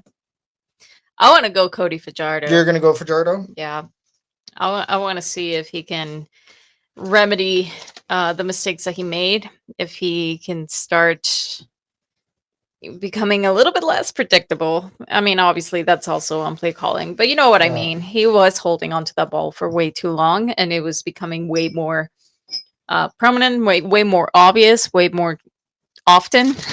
So I want to see if he can fix that up. Yeah, and I mean that's also going to be, is he going to go audible? Mhm. Is he going to really rise above even potentially bad play calling? Mhm. And hey, not Wow. trying to harp on Jordan Maksimic too much here, but just the offense. The offense needs to be better. The offense needs to come up this game. what does Ken Shapka say in the herd chat? What does he say here? The offense needs to prove themselves worthy of 60 minutes game day, baby. What up, Ken Shapka? I was just looking for you. Just mentioned you here on the show, man. Yes. You showed up at the perfect time, Ken. Yep. No, it's and the crowd needs to drown out the inbred. Well, I got ahead of myself on reading that, but let me just read this one from the beginning. We do need the bleep in here, but crowd needs to drown out the inbred Riders fans. Oh my God. Banjo picking inbreds is the reference he's going there from Troy Westwood. So yeah, I love it. Yeah, don't wear the wrong shade of green. Okay. This is a big one. The Elks do have a sale for 25% off right now for the right shade of green. It's always Edmonton. So make sure you go on down to the Elks team store, go see Christine, go give her a hug. Go give Christine a hug. Because the members of the organization, everybody's pretty much a family over there these days. So it's hitting everybody probably pretty hard down there. So go spend some money, go support the club, go get that 25% off for yourself, wear the right shade of green, and go see some fantastic people while you're at it. So yeah, love it. All right, let's move on to an Edmonton sports update.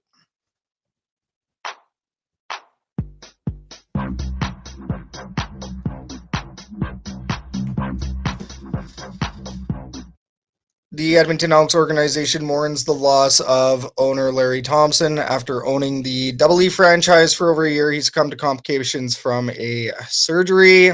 The owner was 65. Our thoughts and prayers are with Deb, the Thompson family, and the Edmonton Elks organization.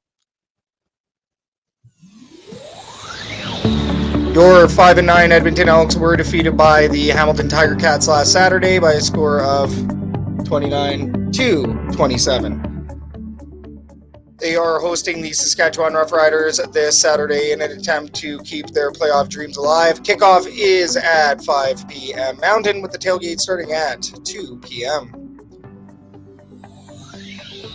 The Edmonton Oil Kings swept their season opening series against the Rebels last weekend. They'll continue their campaign on Saturday in Calgary against the Hitmen. Puck drop is at 6 p.m. Mountain. Your Edmonton Oilers were defeated by the Seattle Kraken in last night's preseason tilt. They'll host the Jets tomorrow night at Rogers Place. Puck drop is at 7 p.m. Mountain. And Game Changers happen today, and unfortunately, if you are listening to this live right now, you did miss out on the Game Changers auction. You could have found that at goelks.com for more information, but unfortunately, it has passed. So thank you, everybody, for participating in Game Changers. Don't forget that Love Pro Wrestling has events every month, with their next event featuring the Clandestine Wrestling Society on October 2nd, and then the main event on October 3rd. With tickets as low as $10, you don't want to miss out. And be sure to check out our new Edmonton Oil Kings fan hub, the Royal Line, as they bring you their fan-sided coverage from outside the rink. You can find them at the Royal Line on most social media platforms. We're the Elks Herd, and you're up to date.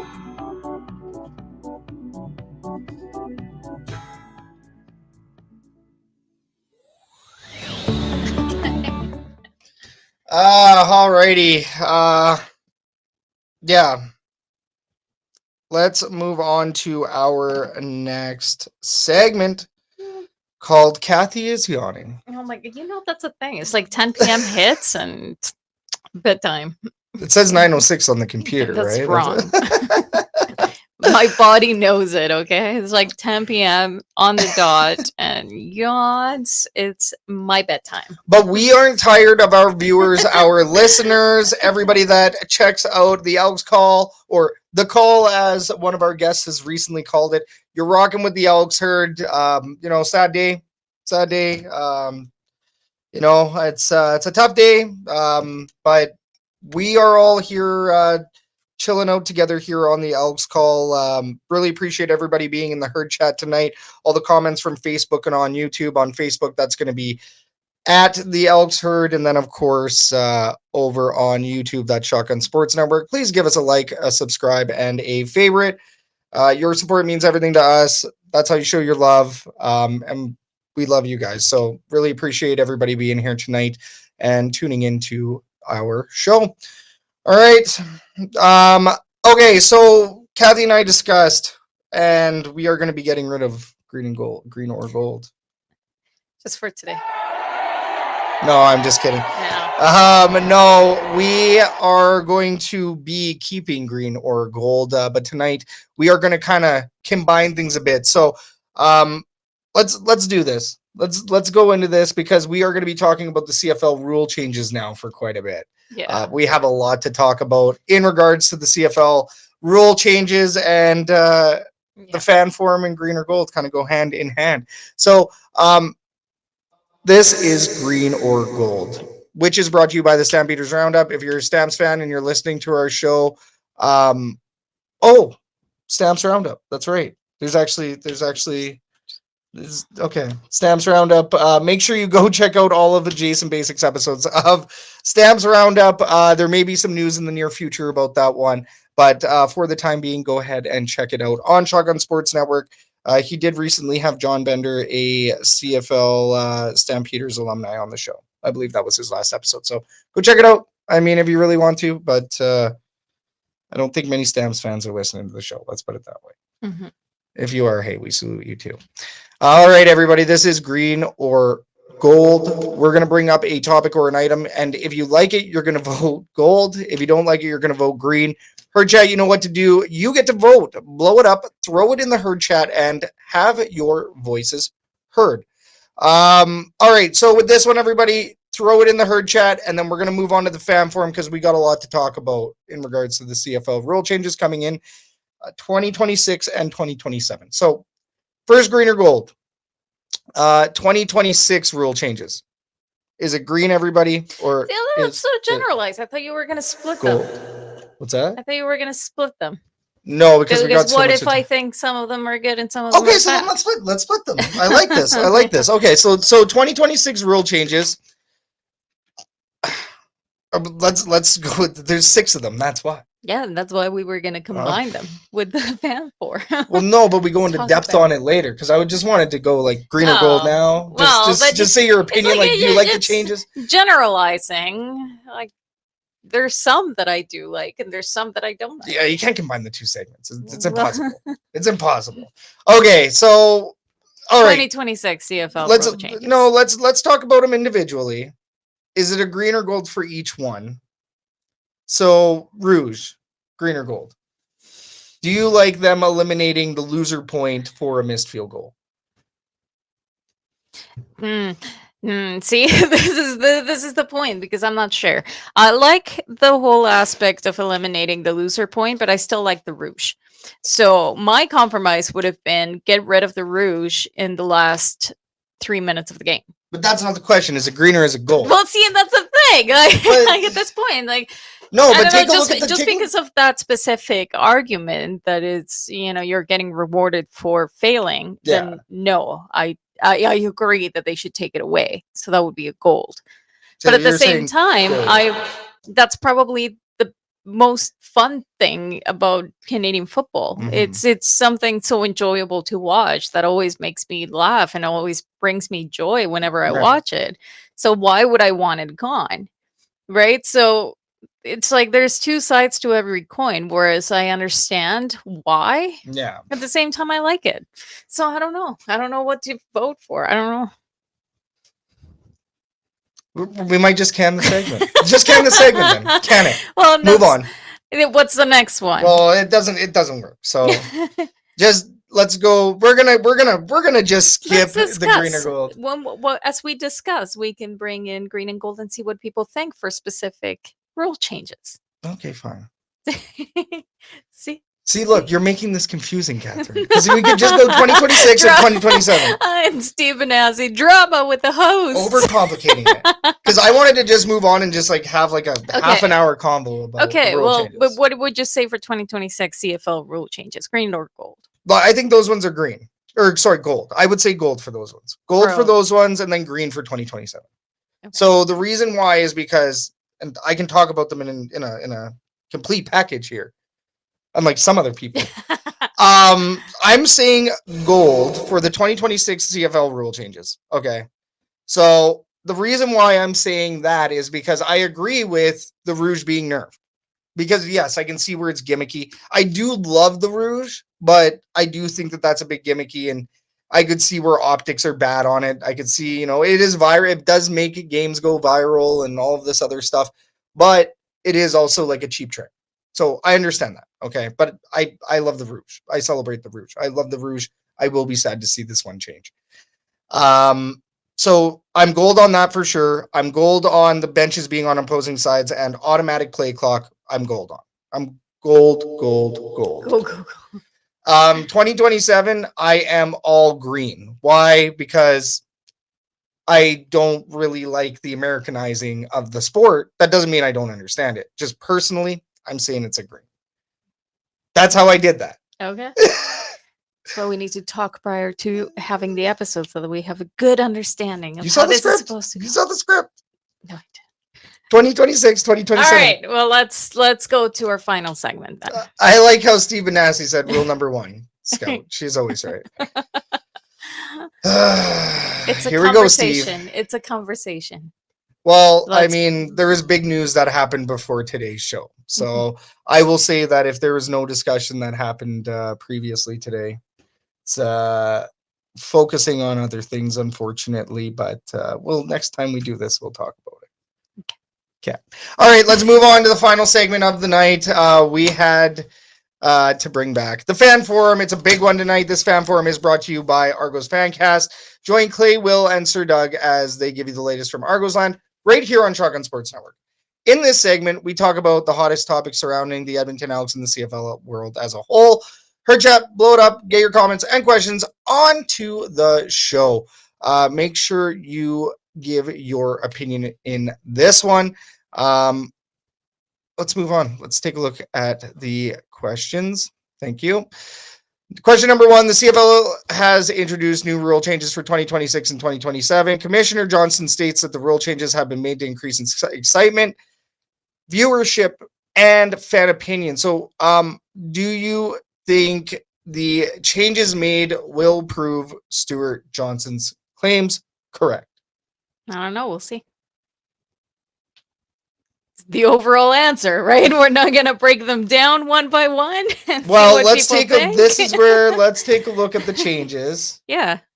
Let's see if it actually makes sense to well, let's take a look at the changes now. So let's actually break them down. So you have the Rouge changing. Yes. Right. So once again, we've talked about that. We both agree that it does seem gimmicky, that it does seem that it makes sense to get rid of the whole rewarding a failure kind of thing. But at the same time, we both like the Rouge. So that's one of those topics of tradition versus innovation. Like, where are you? Do you truly believe that getting rid of the Rouge will make an impact to the game? Well, yes, because there is no loser point. So therefore, in conjunction with, let's say, the field goal post moving, now if you miss the field goal, it goes right out of. But the field goals posts are not moving until the year after. Until 2027. But in conjunction, like in 2027, we'll see both of these in play. Now for next year, it immediately eliminates, let's say, a Grey Cup being won on a Rouge. I know, but what for in the impact of the game, right? The whole idea that what Stuart Johnson said is that he wants more touchdowns. Yeah. That's the number one reason for the majority of these changes. He wants more excitement, of course, in the game, less kicks, of course. Do you think that getting rid of the Rouge will result in that? Well, I think it's part of it. If anything, I think the automatic play clock will have a bigger impact on more touchdowns, or more excitement in general, because you are speeding up the pace of play. Yes. Right now with the Rouge, I think this one might actually go the other way because Canadians like seeing the Rouge happen. Do you like the Rouge? I do. I think it's just something quirky that I was introduced to as Canadian football, right? Yeah. That's where it belongs. To me, it's just something quirky that brings me a lot of entertainment and joy. Yeah. Simple as that. I mean, I'm pretty ambiguous as to, getting rid of it or not, because again, I'm not a traditionalist. I'm not somebody that is always just focused on we need to do everything based on tradition. But at the same time, it was something quirky.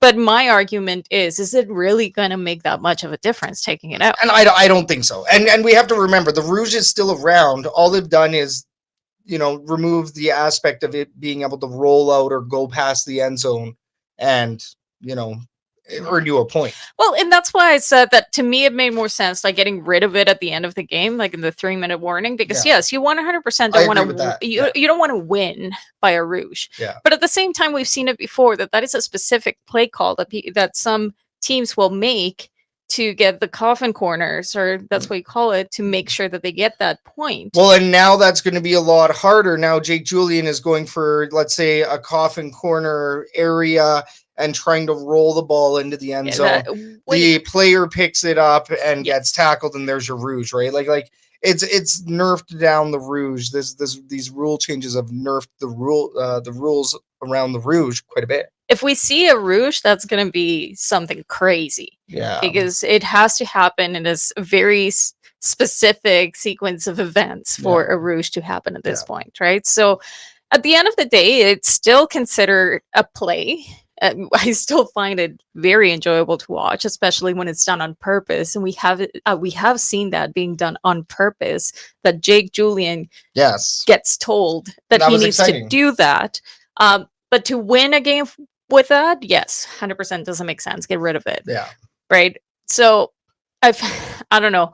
I feel like there could have been some compromise. I know that they did modify the Rouge, but I think they went too far with the modifications. But I think you're correct. It should have been last 3 minutes. And a lot of people are saying that, right? In the last 3 minutes, it should have been turned off. You turn off the Rouge where you can't earn a Rouge unless it's a man down in the end zone. And I think that would have appeased things a little bit, right? Yeah. And now in conjunction, once again, it all kind of ties together. It's all a little map here.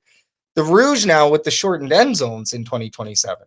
Yeah. Now it's even harder to get a Rouge in 2027. In 2027, you will not see that. But there's a lot of other things that you will not see in 2027. Return touchdown off of missed field goal? Not anymore. The excitement that comes with that, gone. Right? So go off, Queen. I mean, but we're still talking about the 2026. We're still talking about that, right? So there's the Rouge. There's the Rouge, right? Opposing benches on opposing sides. I think it's stupid that they had benches on the same side to begin with. Let's agree. Was it only Toronto that had it? Toronto, Montreal. Is it Montreal? I think Montreal as well.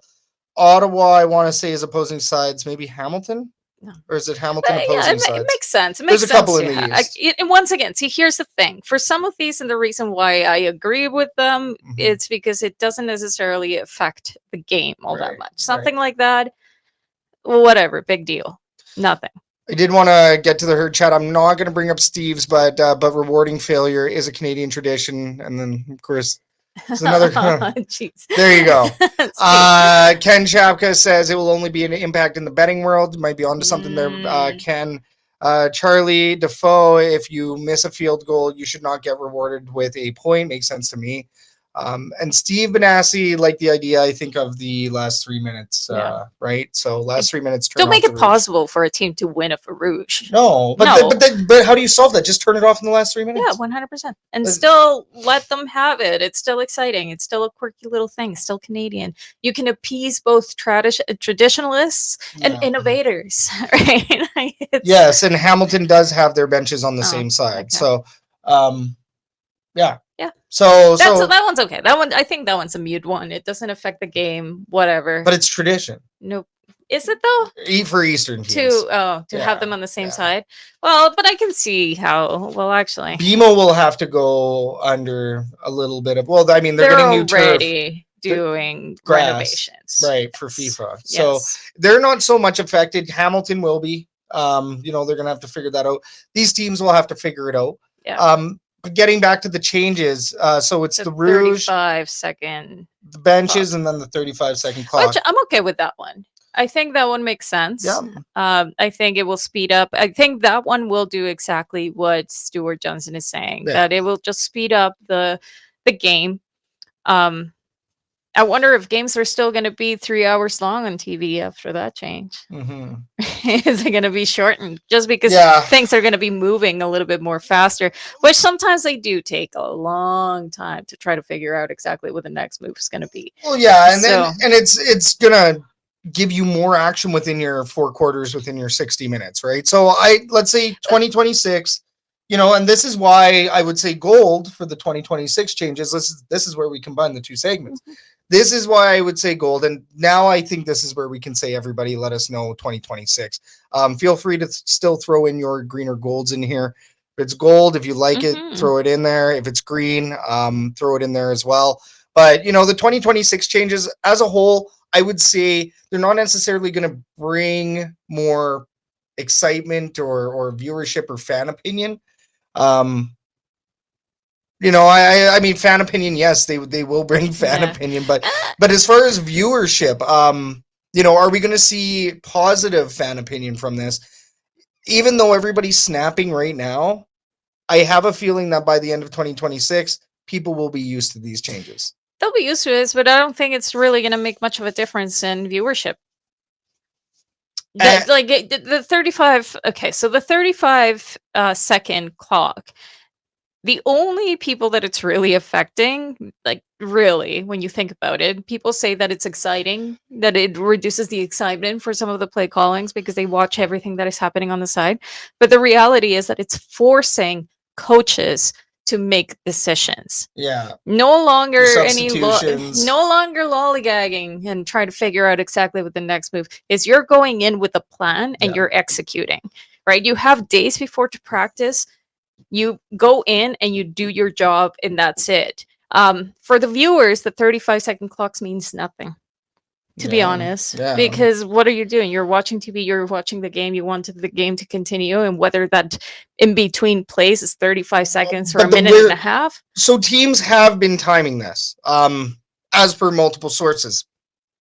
There was at least one team that knew about the 35-second automatic play clock coming out, and they started timing, and they did notice that they could get in a couple more plays. Now, are you going to notice it on TV? Probably not. I do not think so. Ken Chapka here does his opinion. The clock changes will not make a difference and will kill the end of game excitement. And hey, I mean, all opinion matters, baby. That's yet to be seen. I think a lot of this is yet to be seen. Steve Benassi earlier did say, I'm reserving my opinion until I see everything. Yeah. Hey, we are all about speculation and shooting around hypotheticals, but we don't know. And we are the first ones to admit that we don't know exactly how this will look. We don't have a crystal ball. See, my problem with all of this is that the clock changes affect the players directly and the coaches. Internally, they're the ones that are being affected the most, not the fans. Right. With the Rouge, I mean, we saw Sean White voicing his opinion on X of how he's no longer needed. I guess I know when I'm no longer needed. Exactly. Yeah. So Nathan, my problem with all of this is at the end of the day, my opinion doesn't matter. I have the choice of whether to watch a franchise or not. I have the choice of watching games or not. If I like something, then I can watch it. If I don't like it, then I can turn off the TV. Yeah. But the reality is that the ones that are being affected the most by all of this, the players, the coaches, the teams, and from what we gather, they weren't even consulted. Now there's a reason for that as well. As per Stuart Johnson on EST, on Edmonton Sports Talk, your clear choice for Edmonton sports. the reason why they did not consult the players is because whenever they tried to do any changes by committee, it would fall apart. It would land on status quo. And I guess when Stuart Johnson was brought in, the board of governors, which is the owners of the teams, said flat out, status quo can't be a thing. You need to do something. You need to make a change somewhere, somehow, some way with this game. Now, before we talk about the 2027 changes, here's where I agree with that. You take a look at the NFL. And you've been watching NFL for long enough now. For a little bit, yeah. You know that there's changes every year in the NFL. Yes. Right? Yes. It's like, oh, all of a sudden they're changing this kickoff rule. Yes. Oh, all of a sudden they're changing this. Oh, all of a sudden they're changing that. But it's year over year, or it's every 2 years. When was the last time the CFL actually made any changes? Seriously. Probably not for a while. Please, somebody in the herd chat, besides the size of the ball, because I know that the ball shrank a little bit from between 2013 and 2017 or something like that. I don't know. I know that the ball shrunk a bit. I don't know my date on it exactly. Yeah. But seriously, herd chat, let us know, because off the top of my head, I can't think of the actual an actual game change with Canadian football, even under Randy Ambrosie. Yeah. Under Jeffrey Orridge. That's true. And I mean, and that's why they have committees, right? And that's why they should have, obviously. Well, they do have a rule changes committee. Yeah, obviously they cannot just, there has to be some sort of innovation. No, the consensus. Oh. And I don't know, it's maybe because of how sudden this was, but I have a hard time believing that all of these changes were truly unanimous, that everybody agreed with it. So Catherine is out here. I'm having a hard time, but maybe, listen, all of this came very sudden, right? It doesn't mean that it hasn't been planned for a long time. We just didn't know about it. Well, right? At least since Stuart Johnson came in as the commissioner. Right. But it just seems so sudden, and it really, I mean, you see it with everything, right? I mean, that's why you have teachers going on strike. That's why you have Canada Post going on strike, because it takes a long time to come to a consensus on something that affects the players and affects the teams. So, and this is why they bypass the players. And I understand. I do side, as per my interview on CBC, I do side with the players a bit here, because they are the professionals. They play the game. They are the people on the turf. They are the people in the trenches. They are the ones that play the game. They are the ones that are the mechanics. Yeah. We are the purveyors. So in that sense. Yeah. And I think that's what Steve also means, that he's waiting to say anything until he sees it pan out, because at the end of the day, the ones that are going to say whether the clock changes are working or not are going to be the players and the coaching staff. If that works, if it works, and if it's doing improvements, and if it's actually creating more touchdowns, more plays and excitement, then that was a really good change. But just like anything, you're going to have to wait and see until it actually happens to see how it affects the game, how it affects the plays, and if it was a good choice or not. Well, and so that brings me to the 2027 changes, because I do want to talk about these. This is our last point here. And, once again, throw in a green or gold here if you'd like, herd chat. I know we're past that segment, but do want to know your opinion on these as well, or even just hack it up here in the herd chat. Just throw it in there. But 2027, and this is where I ask, are we Americanizing Canadian football a bit, as per, what we were talking about with Tom Gazzola earlier as well. So in 2027, the CFL will be shortening the field to 100 yards, no more 55. 55 is gone, 55-yard line's gone as of 2027.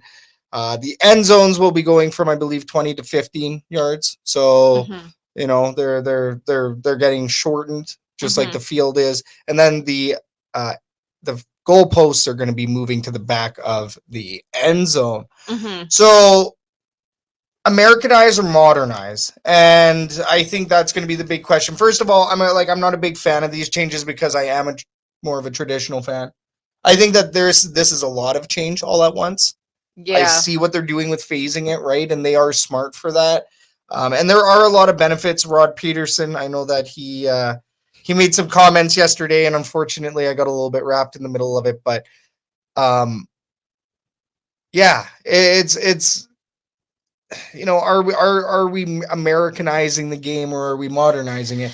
And so the field goal posts, those were pushed to the back of the end zone because of player safety. Yes. Yeah. But the NFL did do it 50 years ago. So yeah, NFL ended up moving it, and I think that's Fajardo's fault. But yes, as per status quo around here. I think I'm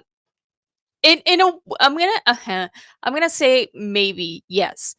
And the reason for that is not so much for the goalposts or even the end zone being shortened, but what was the purpose of shortening the field? Well, Like, why? I mean, I think part of it is because they're moving the field goal post to the back of the end zone, so therefore now a punt, instead of being able to kick from the 40-yard line, now you have to kick from like the 20 to the 30. A 30 would be closer to like a 45. But if they're shortening the end zones too. Right, but that's your extra 15 yards. So now you have to still punt from like 30 now instead of kicking. I keep on calling it punting for some reason. I'm tired. But kicking. We don't need that anymore. No, apparently, no.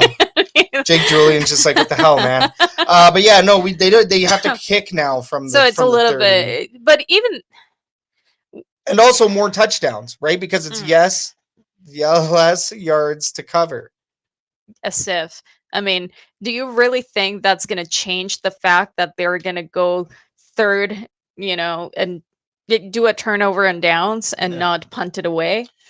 Like, that's not going to change that unless the actual team plays change. If the coaching changes, right? It's not. But the goalpost moving, that's how you get your more touchdowns, because they can't kick it for that far. Exactly.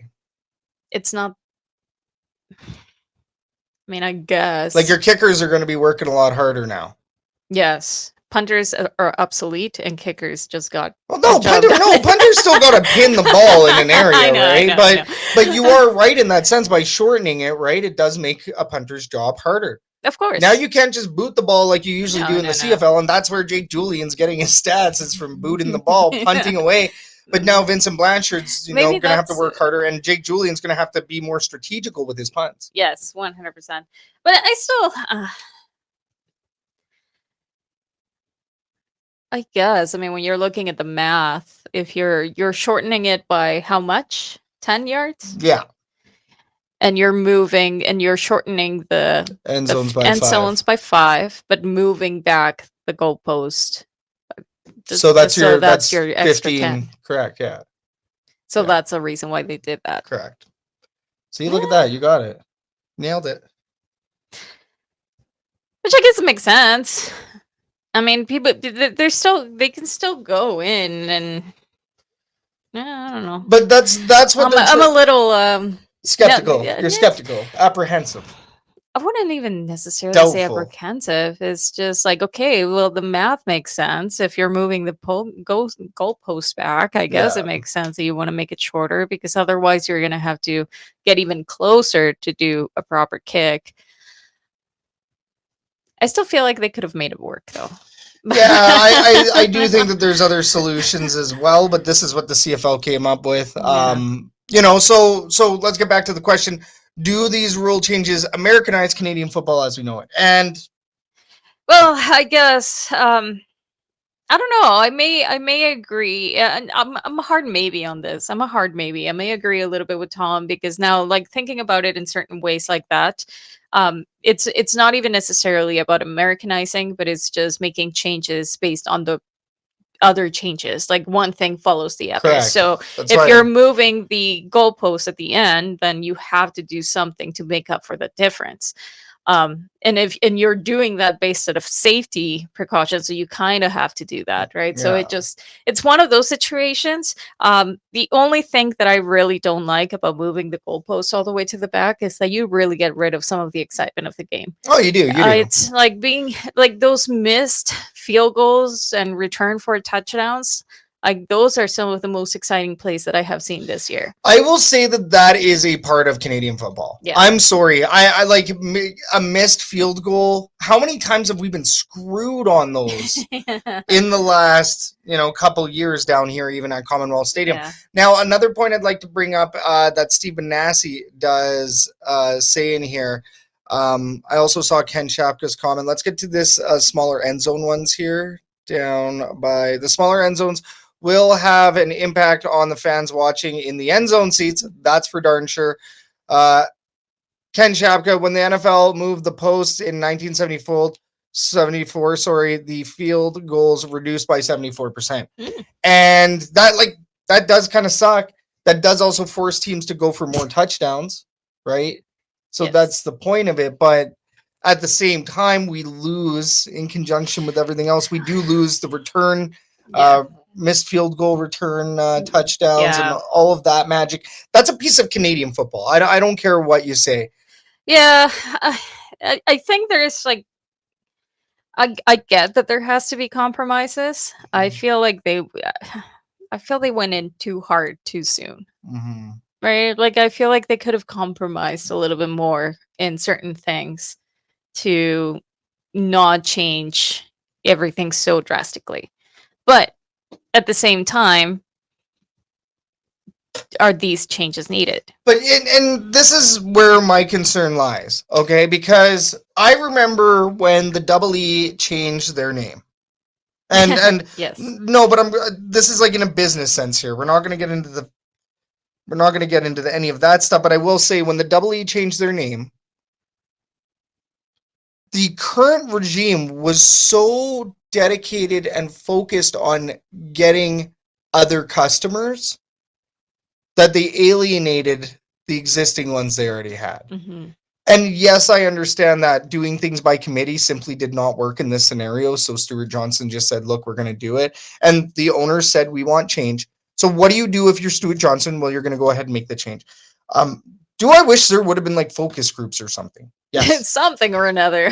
Because moving the goalposts. Take your time with it. But moving the goalposts, and I mean, people make these charts and say, oh, well, look at how Canadian it still is compared to being American and all of this other stuff. And that's good. Sure. Compare that. This game is still a lot more Canadian, which it is. Mm-hmm. The CFL is still a lot more Canadian, but long gone now. Or as of as soon as the season is done, especially down here at Commonwealth Stadium with the Double E, all pending, any sort of playoff implications or whatever, long gone are all of a sudden the days of return missed field goals. Yeah. Like that just, I never realized it until this episode, how much I will miss that. That was fun. We have seen some crazy ones. We have seen some really fun ones, right? And, although I'm not, I'm not gonna go. You're not gonna don't go there. I'm not gonna go there. I was gonna say, although I'm not sure if that's really Canadian or it's just the excitement of the play, but well, it used to be radically Canadian at some point, which is we used to be radically Canadian, and this whole Keep It Unreal campaign. I thought we were kind of getting back there, but at the same time, this is also what happens when you don't make enough changes to your game in a very long time.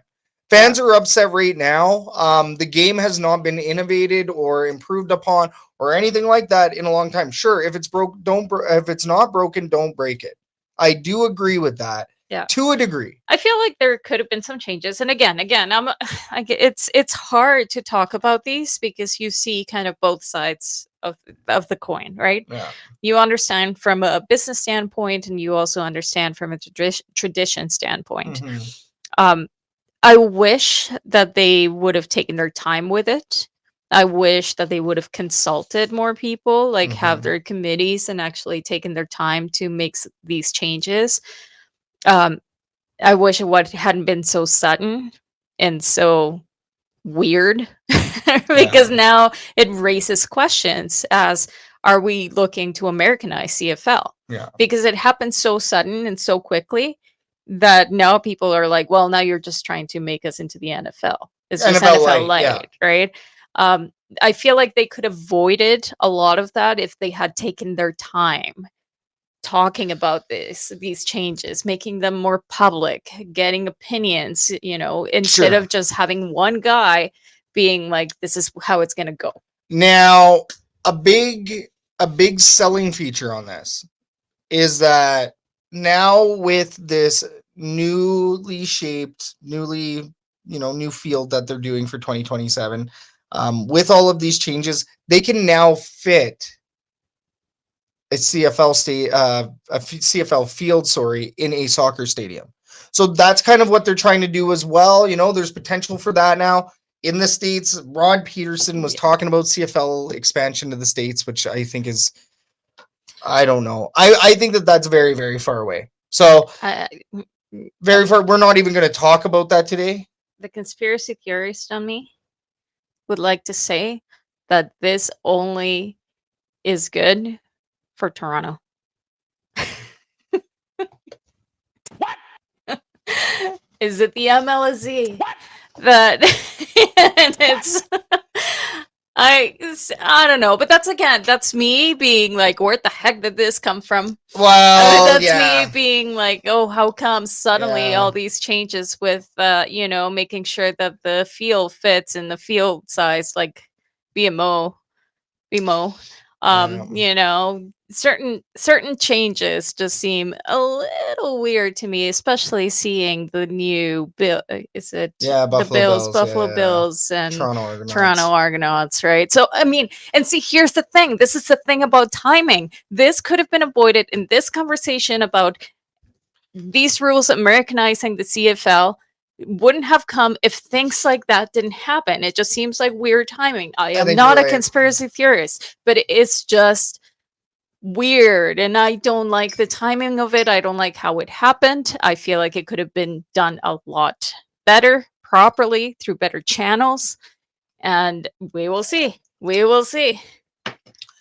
know what? I will say this. I appreciate Tommy's opinion on this earlier because he's a professional. And I will say that TSN has been heavily criticized for being overly supportive of this. I mean, I'm not going to, we're a fan podcast. We're not going to shy away. That's also why we make sure we talk about this when Tommy's not here on the show. But that being said, I really appreciate him being honest and saying, I'm not a big fan of them nerfing the Rouge and, certain things, because he's a fan as well. He's a Double E fan at heart. Obviously, sidelines reporter, so can't show it on his sleeve or anything. But it's the timing of it with the Buffalo Bills. Yes, it looks bad. Dropping everything all at once. Yes, it looks bad. Getting everybody all stressed out for one day, and then the next day, oh, it's not that bad. There's like a psychological freaking thing that happened to us all. Why are you doing this now? Wait, I think Steve said it. Wait until like after the season. Or try the changes in preseason. Try the changes in preseason, and I like that because that's what the NFL actually does. Or they'll get the UFL to try out all of their prototype stuff, right? That's not the one. So, there you go. My mouse is dying. So. But Ken did agree with it being most likely on Toronto. All right, at 70 years old and a long-time CFL watcher, this new landscape is okay for me to wait and see. I am curious, but we needed to change to get more butts in the seats, especially Edmonton. Thank you. Yes, I'll give you an applause there. Yeah, and you know what? Change is not bad. Change is needed. But once again, my beef is not necessarily with the specific changes and the rules that are changing, but how it was done. Yeah. I don't agree with it 100%. We're still going to wait and see. I mean, like Tommy says, things can be changed back. If there's a big backlash and things just don't work out, they can always be changed back. But what I think doesn't look right and it doesn't feel good to me is how this was done. No, and you're entitled to your opinion, just like every other fan right now is entitled to their opinion. If I had a Jerry's final thought on it, I think it's needed, but I think I'm still skeptical. I think that it's good, but I'm a wait and see as well, just like everybody else. If it doesn't work out, change it back, please. And it's good to know that, those options are out there. And, Tommy believes that may be an option. It's good to know that, we might not be completely doing this thing if it doesn't work out for the league, for the teams, for the fans, which are the people, your paying customers. Mhm. So yeah, let's end it there. I'm gonna go ahead and close this fan forum. I'm gonna close the fan forum. Ladies and gentlemen, we have made it to the end of the show. We would like to give a massive round of applause to everybody for tuning in tonight. This was an emotional episode of the Elks Call. Didn't expect it to go that way when we woke up this morning, but of course, this show dedicated to Larry Thompson, passed today at the age of 65. So, owner of the Edmonton Elks. Once again, it will be passed on. The organization will be passed on to Deb and the Thompson family. So, really excited to see, obviously, what happens here with the Double E. We got a big game on Saturday. Excited to see what happens with these rule changes. But once again, Saturday is our next stop. It's going to be Lot B, stall 182, for some amazing patty melts. We're going to get you all fed up, so make sure you come on down to the tailgate 3 hours before the game. The game is at 5 p.m. and the tailgate's at 2. Once again, everybody, thank you so much for joining us tonight. Thanks for being here with us. Couldn't thank you enough for rocking with the Elks Herd on the Elks Call. Big shout out to Tom Gazzola for joining us today. Got to give him a round of applause as well. Tom Gazzola was a fantastic guest. If you missed it, make sure you go back, go check it out. Tell your friends about the show. Give us a like, give us a subscribe, give us a follow. If you're watching tonight, you are watching on Facebook, which is the Elks Herd, or you might be watching on YouTube, which is Shotgun Sports Network. And then, of course, if you're rocking the Audible, you will be tuning in from Spotify, Apple Podcasts, iHeartRadio, TuneIn Radio, or wherever you get your podcast. From the Elks Call, my name is Scout, aka the rep from Section X. And my name is Catherine, aka Do You Even Elks? We are the Elks Herd. This was the Elks Call, and we will check everybody on the next episode. Rest in peace, Larry Thompson. Cheers, everybody. Have a good night.